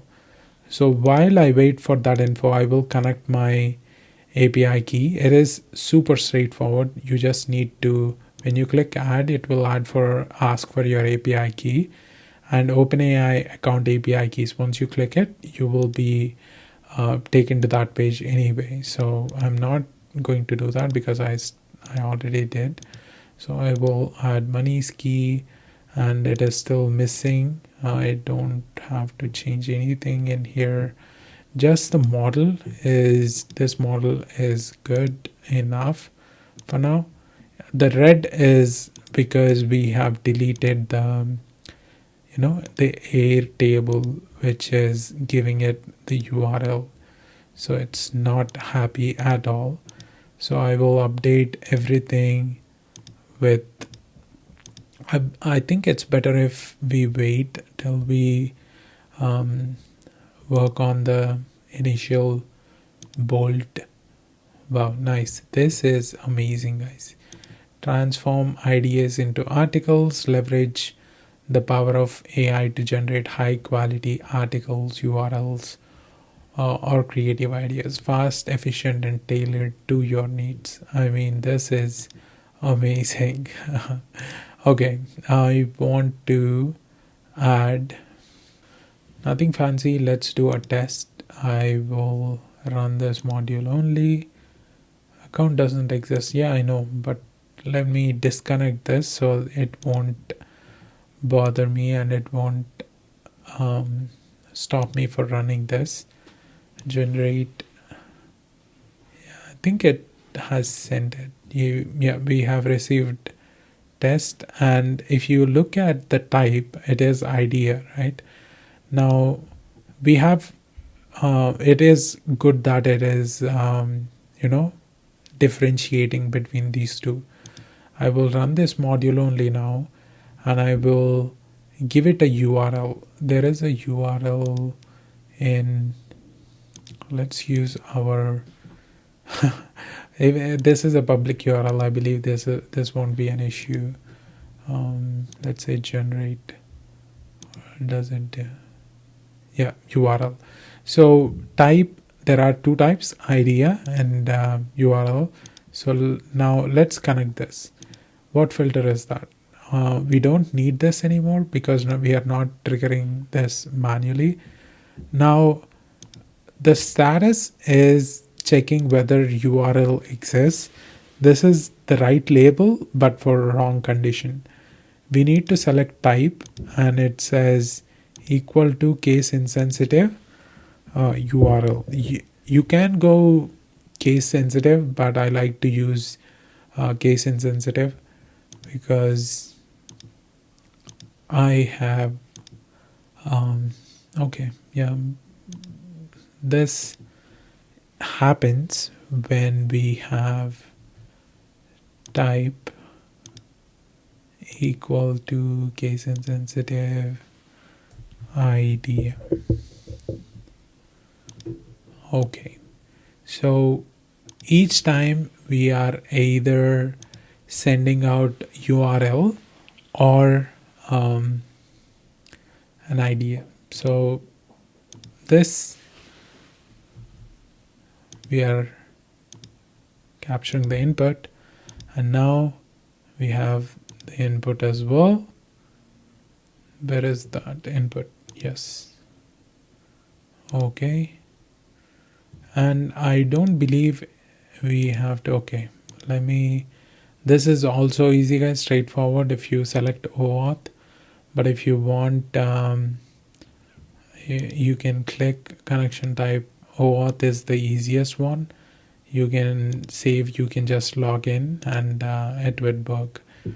And there is a personal access token route as well, even though that is a bit complex, but it's I have covered that many times before.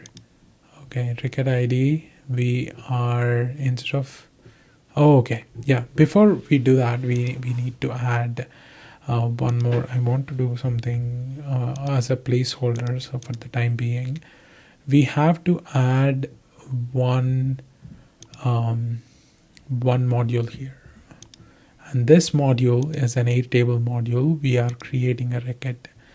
We are creating a record in the base, which is bold article generation, bold table 1, and in table 1 we are capturing the URL, right?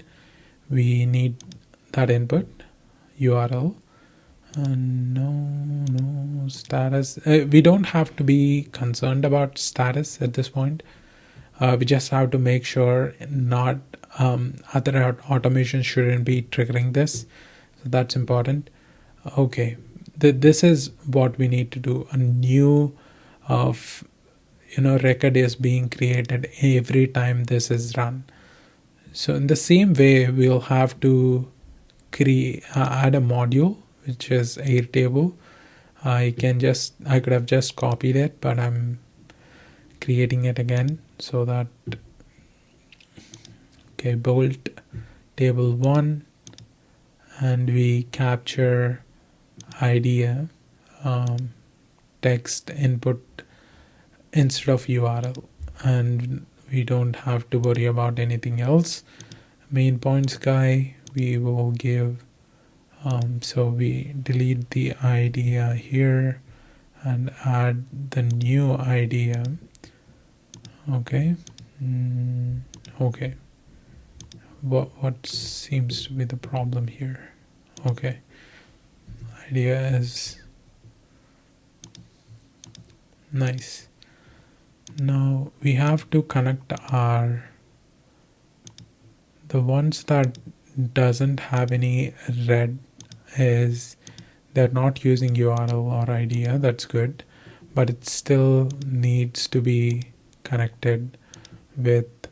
So this is nothing to do with the AI agency prompts. It is a generic article generator, so it doesn't matter which idea, which topic you choose. It will just research online. It will just produce content based off of that.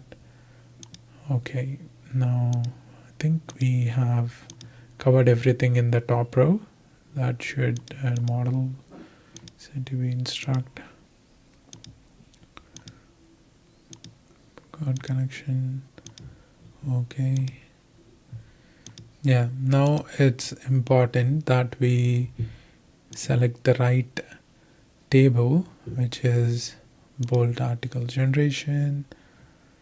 There is table 1,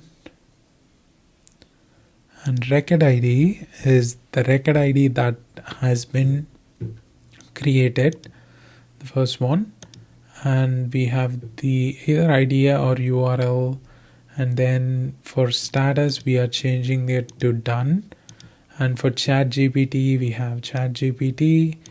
For Llama we have Llama. For Claude we have Claude. For best version we have the best one here. Perfect. Okay, now we can do this. We can just clone this and add this here, delete this, and all we need to do is I mean, I think we need to change everything because you know, it doesn't have access to this row anyway. Yeah, nothing really saved in terms of time. Choices, message, content, Claude, we use first Claude, best version we use best version. Okay, now this will work, but I want to take this. Okay, which account doesn't exist? This is super weird, guys. Let me see. Okay, model the 70B. Okay, and yeah, that should be the final one. Save auto align. Let's run this and see what happens. Okay, now go back to Bolt. I said AI in real estate. It already sent it. We definitely need some additional indication as to how it's working, and this is good. It is checking whether it's idea or URL, and it's transferring based off of that. And it's really good practice to add error handlers for each of these AIs, but I want to make this much better. So while this is processing, I want to go back to Bolt and said add a section title generation history below the current content and embed an Airtable view. The embedded view should span 80% of the viewport width. Insert your embed code. So we have this embed code. We will copy this embed code. You should not be copying this embed code. Obviously you'll have to paste yours, but for the time being, I will paste mine here so that I can copy the whole thing. Copy. Yeah, I will go to Bolt now and I will paste it. And I believe it has finished generating. Oh, it is taking its sweet time. So yeah, okay. Let's see what Bolt is doing meanwhile. Okay, this is what I was saying. Airtable refused to connect. This is good, really good. I would move this section from, or should be, no, this is okay. Generation history, and it showing this content here. I know for a fact that it would be um, shown once we deploy it, and I will show that when we. I also added remove dashboard history and settings because these are not doing anything from the header. Keep the generated content under the user input so it looks better without this additional stuff. This stuff would have been really helpful if it is shown in the previous app, and it is a really good idea. You can just screenshot this one and go to, now we have a problem. Okay, so does not provide an export a name default. This is a simple error. It would usually be fixed in one go. So like I was saying, we can take screenshots of stuff that we really like, and Bolt really works well with replicating the style that you want. I didn't want to do that too much in this because I didn't know what I want. I kind of wanted AI to come up with this stuff. I had in mind what I want to generate for AI.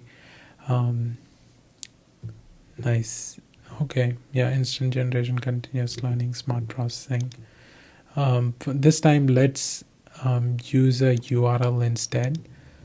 There is a BBC article. I can use the same article in. Let's go to Bolt and paste. Not sure if this is running. Let me turn this on. Okay, why unsaved? Let's save it. Let's see this in action. Content has been successfully. Oh, this is new. I like that. Now, what happened? It said bundle one input. Now it should have. So this needs some troubleshooting. Then, what did we receive in the history? I should be able to see history now. Why is this turned off? It is supposed to use that URL, but it did not. Content has been submitted successfully. It says input. Or what happens when we do it for idea? For a lack of a better term, let's do idea. And it's only sending idea. Webhook is not sending type. Again, really basic. Let's see what happens. I'll update the generate form to include the input type URL or idea. Yes, that's what we need. While we wait for that, I have something else in mind. Now, this is a social media automation that I use at my agency, but this is what I really like. This is a Flux image generator. I will copy this, copy, and paste it in here. So obviously we can do it for both of um, the you know I will unlink this. I will actually delete this module altogether. I can link these two, and you can definitely make this more concise. You don't really need all of this.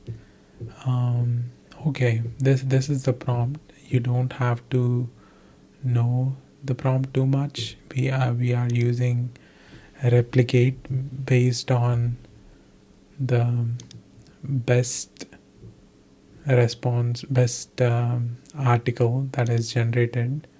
Okay, we are prompting this Claude to generate an output in JSON, which will indeed trigger this replicate HTTP request. You will get this template. So it is not really a flux generator tutorial or a make scenario, but I didn't want to edit too much, so it has my API key. To get your API key, you need to go to replicate, and you need to add your credit card. Once you add your credit card, it's really not that. It's under 5 cents or 6 cents per image generation, and the models is the best model that's available right now is actually yeah, this is my API key. You just need to copy this and paste it in these modules here. It will generate a really good image, and that goes in the image section that we have here. Add image file URL. We need a URL, so we use, I think first one we won't be able to get it because there is a data.output field that we need, so we will have to skip that first one. Let me run this whole thing.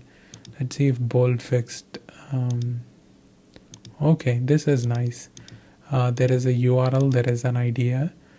What do we want? We need you to do this for URL. There is no.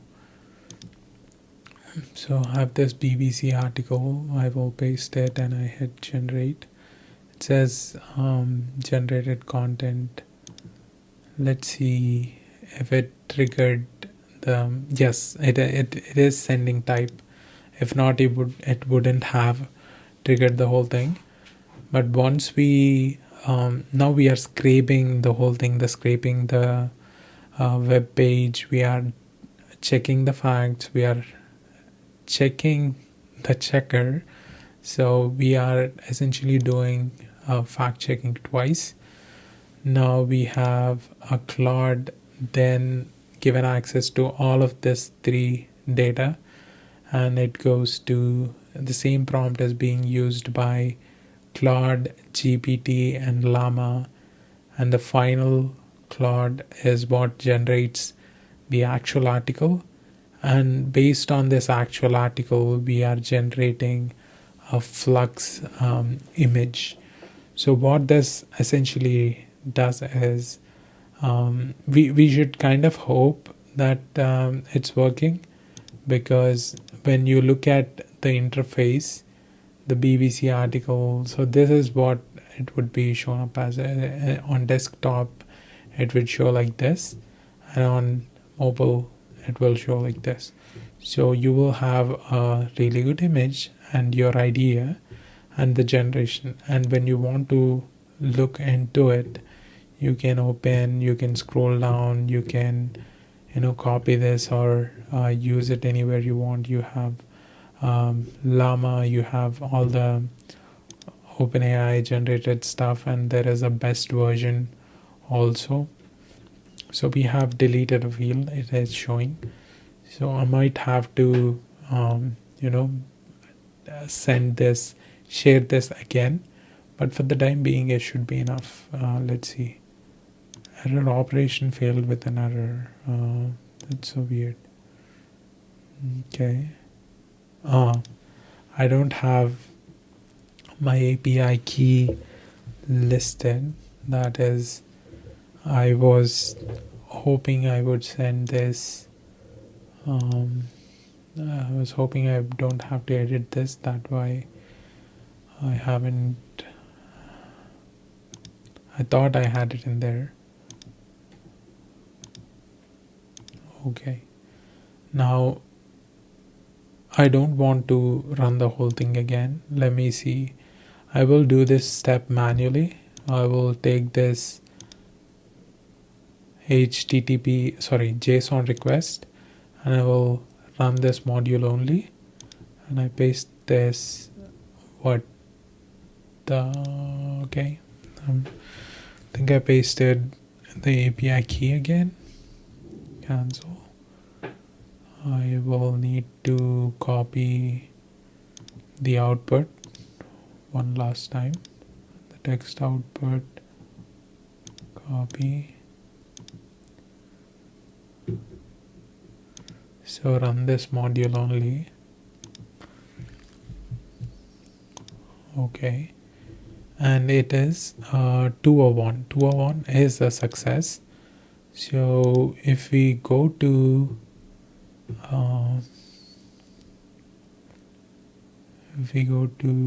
replicate VM, no, not this one.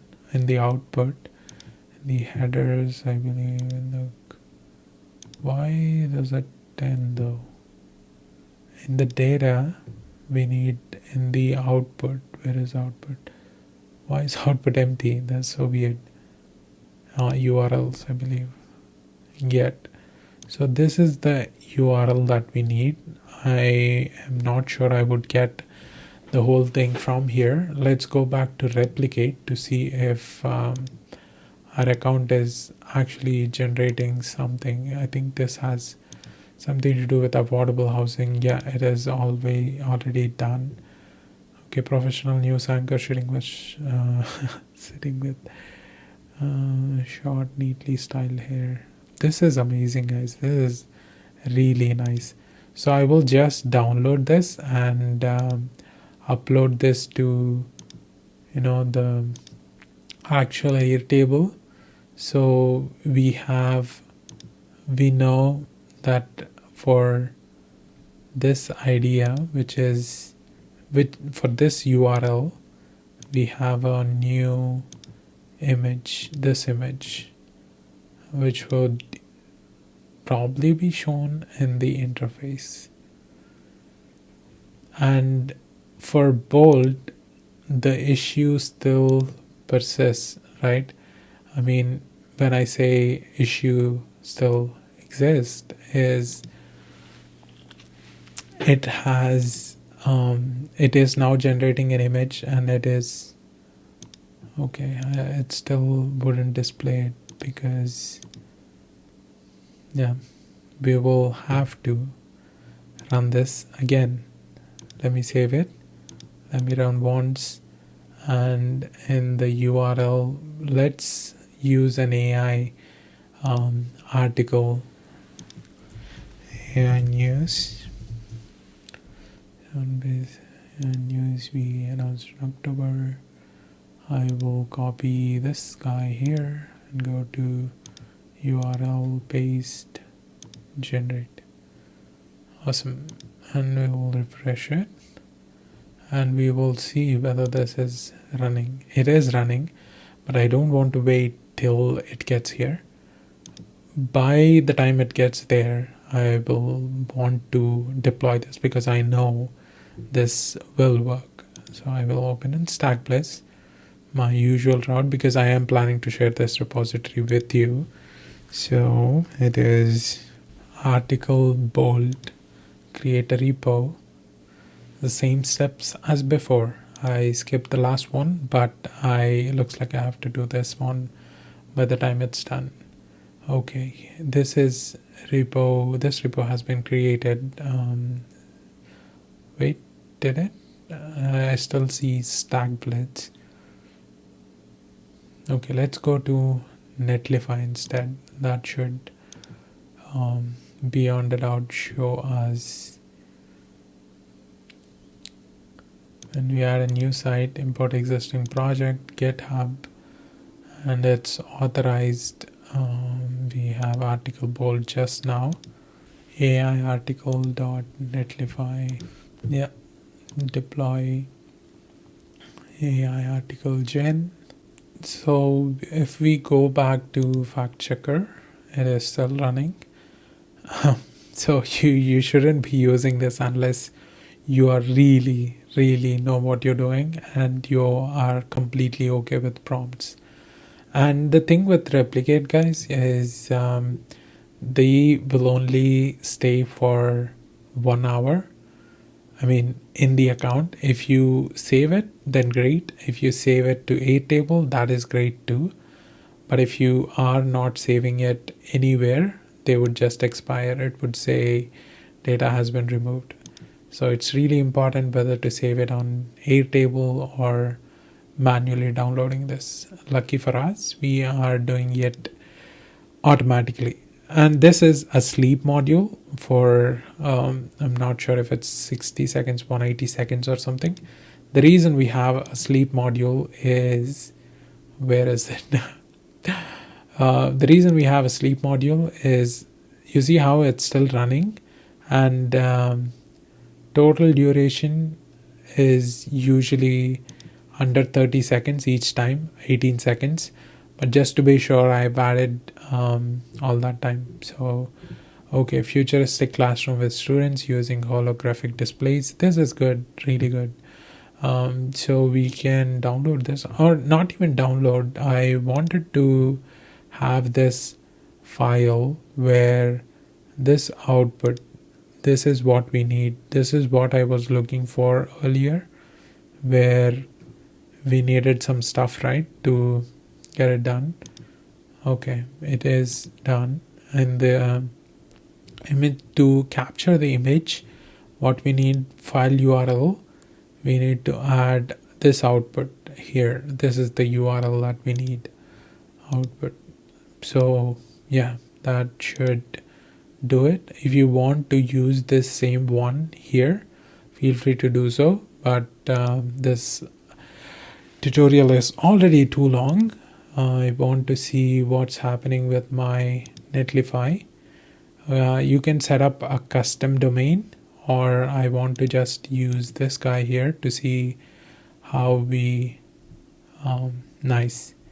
So we don't have the image because we haven't run the whole thing previously. Now when we run a new generation, it will definitely update the image as well. So yeah, take my word for it.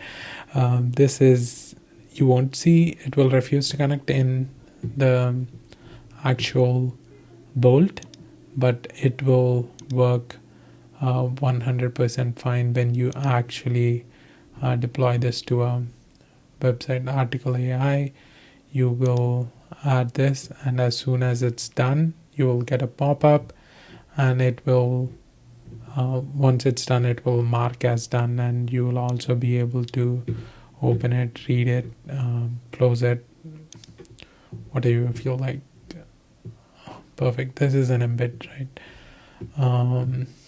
Yeah, that concludes the tutorial how to integrate, make an Airtable and create beautiful front ends for your apps. I just realized the next section we have is deployment and hosting. I have already finished, I already covered deployment and hosting before.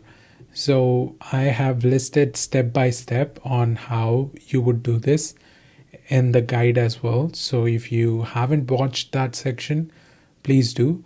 And it is straightforward. You have to click open in Stackbliss and you create a repository, and then next step is give it a name and hit create a repository, and then sign up or sign in to Netlify, add new site, which is import an existing project. GitHub, again, if you don't have a GitHub account, create one. It's straightforward, and select from the list the project you want to deploy and give it a site name. This is optional. You can or you don't have to. Once you deploy content, you will see this screen, which is set up a custom domain. And there are now two options. Once it says, let me show you what I mean. Once you are in this screen, this is the article generation that I deployed. Once it's done, there is a setup custom domain option. Now you can, if you don't have an account, if we are doing this for the first time, if you want to add a new domain, something that you don't own, you can buy that through. For example, if I want to buy aigcmoney.com, this is I know that it would be available. It says is available registration costs. So you can register if you don't have an account. The netlify.app is free. You can have your own subdomain. You have already seen that. I'm talking about custom domains now. So if you have an account, if you have a domain on Namecheap or something, where you have your domains, for example, you have this growthcreators.ai or kanasani.com, weeklyprompt.ai, whatever the URL is, you can, when you add that, it will show you, okay, you need to, let's say I add kanasani.com, and it will give me is already registered. If you registered this domain through a different registrar, select add domain to add it to your site. You can configure Netflix. So if you are using this domain for something else, for your own website, for your own emails, I strongly recommend that you don't use it for these purposes. You can buy a .xyz or .online for something relatively cheap, $1-2, and use it for these apps. So I would say add domain, and it will ask me to go to there is, once we hit let's say verify DNS configuration, it is configuration field, right? So you have set up Netlify DNS. Once you say verify, it will once we say add domain, it will ask us to update the name servers on these. Once you go to your URL, I am using this email address, so I don't want to change anything right now. I just want to show you where the settings are. You go to name servers and you say custom DNS, and you enter all the four fields that they have here, and you copy these four, and when you paste all of those four name servers, it will almost, you can then create any number of subdomains that you need, or use the main domain for this purpose. But I want to customize this because right now if I go to this, it doesn't connect because I haven't changed the settings. I haven't changed the name servers. For that reason, I have to go to domain management, and I will edit custom domains and probably remove domain, remove. Yeah, this is the domain I have. But what I do have is, once you add once you add your name service, once you buy a domain from Netlify, what happens is you can, for example, AI growth creators.xyz. I bought this from Netlify itself. So article.ai growth creators.xyz. It says good news, AI growth creators.xyz is on Netlify DNS, so you can add your subdomain. I would say add subdomain, and it will say awaiting Netlify DNS. And when I refresh this, it would probably be done. And when I go to article.growthcreators.xyz, I will see the latest one. And I did run the test again, AI updates, and it is working as expected. So you can probably use it without any worries there. So this is actually hosted on articles.ai growth creators.xyz, as you can see. Okay, now what else we have? We have successfully finished a lot of things in here. We finished deployment and hosting, and now we have voice flow improvements. I have made a voice flow video a while ago, a course video of 3 hours, and most people that joined my community were asking me, how can I, embed the voice flow chatbot instead of, how voice flow chatbot is. It lives somewhere down here at the, bottom right corner of the screen, but they wanted to embed that in the whole page where it occupies the entire width and height of the page. And when I was reviewing voice flow documentation, I did indeed find something related to voice flow css styling. So when I search voice flow css, this is what I found: embed and customize styling, modify css. This is not straightforward as it seems. If you just update a couple of them, it's not like you can copy this and paste it in an embed code and it works.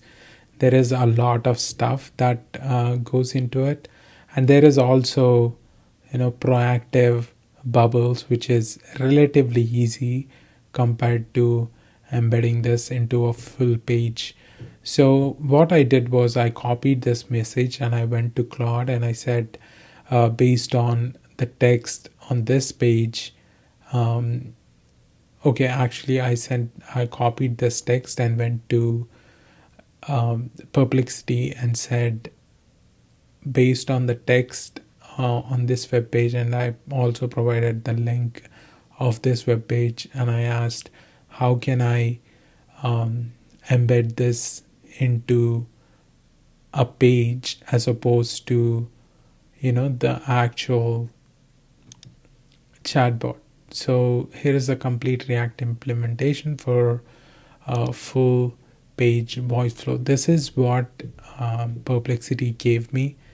So you might be wondering, why would anyone want to use this? We can get to that in a bit. First, let's see what happens when you use this prompt. When we use this prompt, it is really detailed. It will show, as you can see, there are a lot of things going on to achieve this. So how can you use this is, okay, I need to add my project ID. I am using something, project ID here with your voice flow project ID.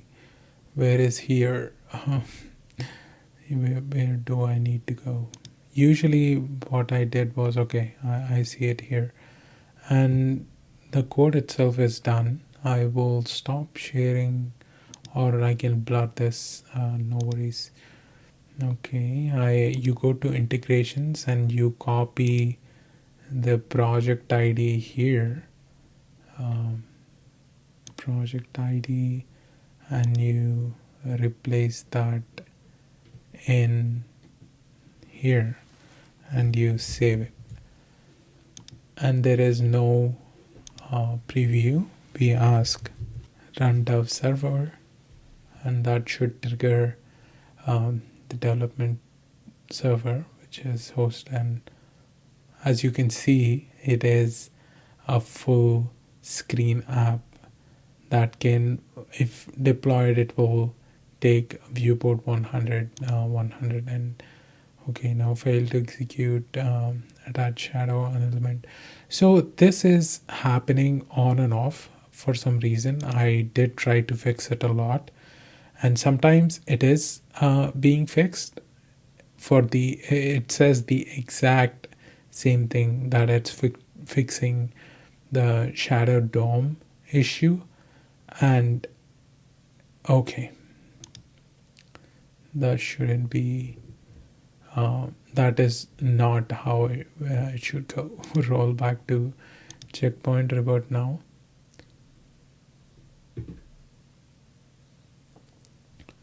So like I said, for some reason when we rolled back, the error is not showing up, and it's only happening on and off. Like I said, it's not consistent. I did try to find out what the issue might be in Claude, and whether is it something it can be ignored.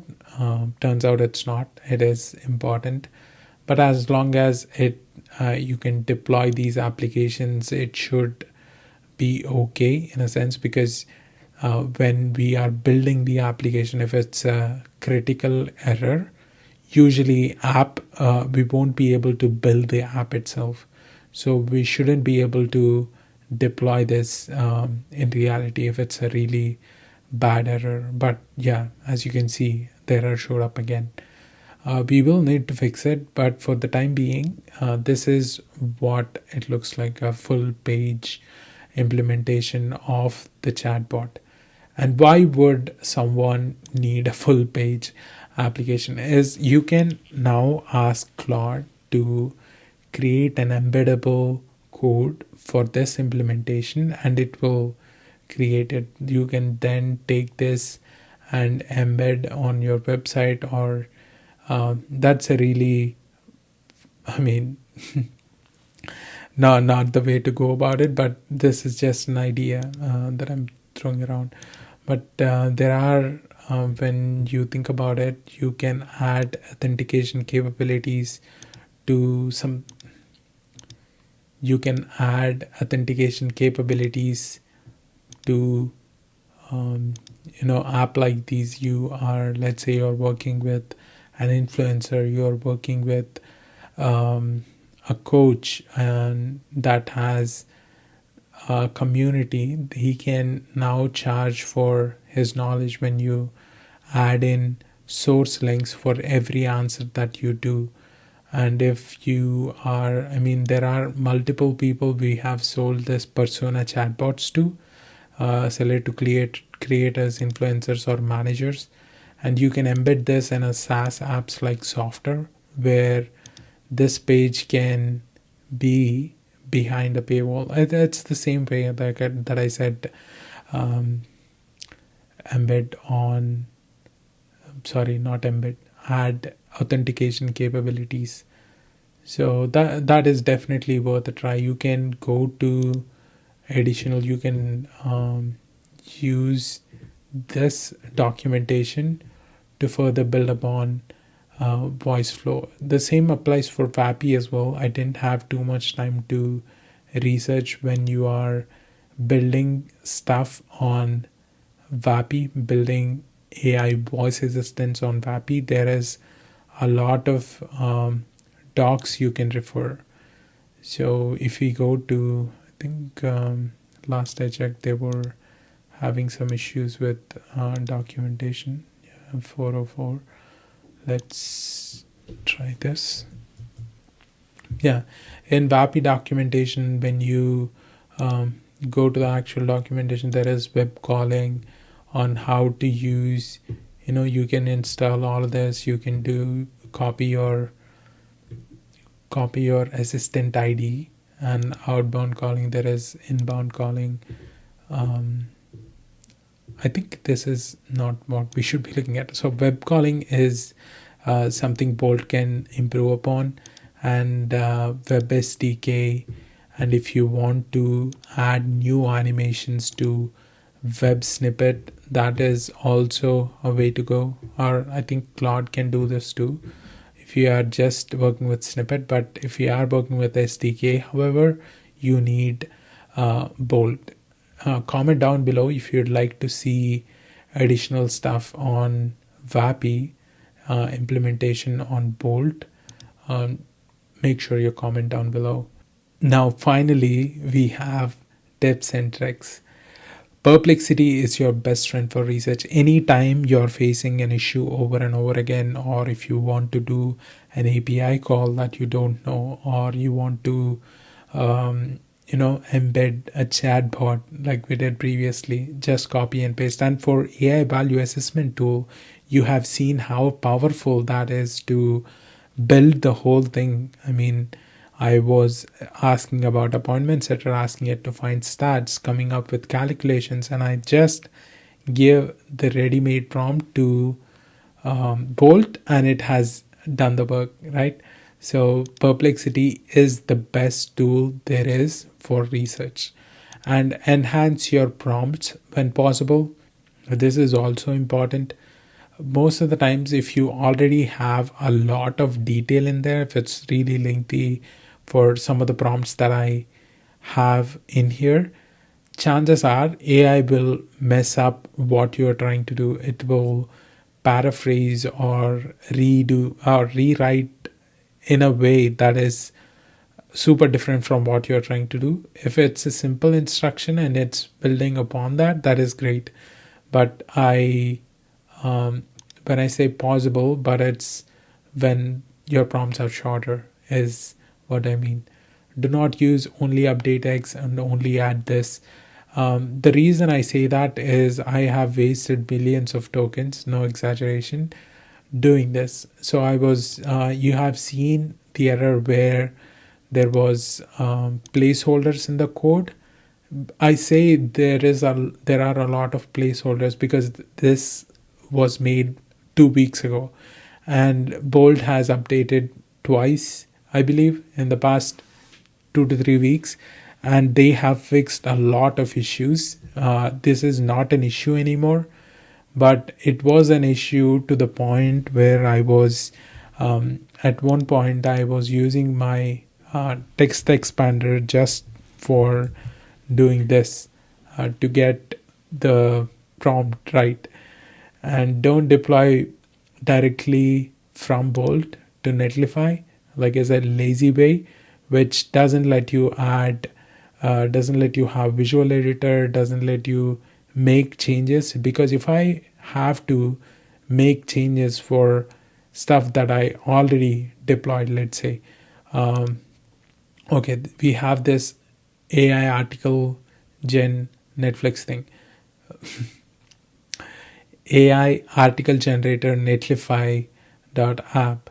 So we have what generation history. What we can do is we can rename this in a way. We can not generate, transform ideas into articles is good leverage power of AI to generate hype. Okay, I will just show you what I mean by updating the code. Most people already do, but this is a quick. I realized that I haven't done this previously. Article bold. We go to source. If I want to update one of the text files, let's say we open app.tsx, I say edit the file, and I go ... and there is a button, right? Commit changes. Once I commit changes, I am updating app.tsx. If I can quickly go to Netlify, what's happening in Netlify is currently my changes are being pushed when I go to article. So it is starting up and 9:56 p.m. It is building. So as you can see, it is not possible for repositories that are deployed directly from Netlify. If you hit deploy and you don't have a repository, you don't have anything to go back to and edit, right? So if you uploaded, published, so when you go to this new site, you have dot the change that we did. That is what I mean, do not directly deploy from Bolt. Edit code yourself for minor text updates. Like I said, if it's a dot or in the first tutorial we updated get AI assessment instead of AI audit. That is a simple change, right? If we ask Bolt to fix it, it will break something else. So chances of it breaking something is high. So save your tokens and edit code yourself for minor text updates. AI is not receiving full context, fix errors. I really wanted to show you this, but we did not face that kind of error. Sometimes there would be error shown on screen, but the error is not, okay, you'll have to see it for it to make sense. The error will show up in the preview screen, but the Bolt chat screen doesn't receive an error. It doesn't show. So sometimes it doesn't receive context, then you have to copy the whole thing and paste it, and that will usually fix it. But sometimes AI will not receive full context. And even in the fix errors, even if it shows the fix error, it doesn't realize what the error is. So I always, if you have caught me when I was looking at the errors, I was opening the errors, I was seeing, okay, is this metadata, is this something else? And the two errors were different when we were doing the authentication, the second tutorial. So sometimes it doesn't receive full context, so be mindful about that. Exit after 4 to 5 fix problem errors. So this is something that I was doing before I know about the rollback, and rollback was working really well. Even the rollback was available from the beginning. It was really bad the first week and a half, 2 weeks. Even when I go back, it was not fixing my issues. I didn't really go back. So yeah, that's why I said exit after 4 to 5 problems, fix problems, and do a different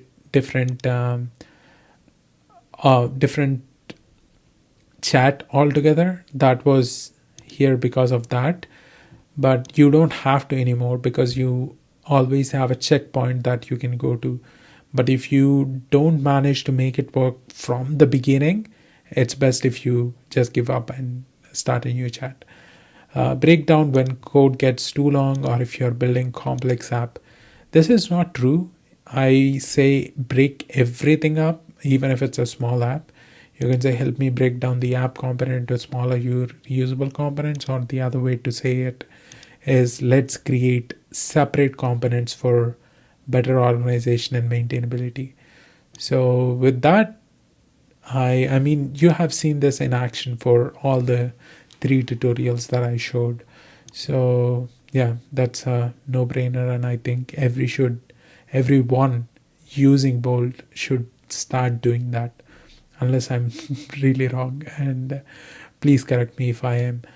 But that concludes the whole thing. I mean, I am this 42-page Bolt guide. I will give this away in my free school. So yeah, all the templates, all the tutorials, all the GitHub repos that you see will be available in the first link in the description down below.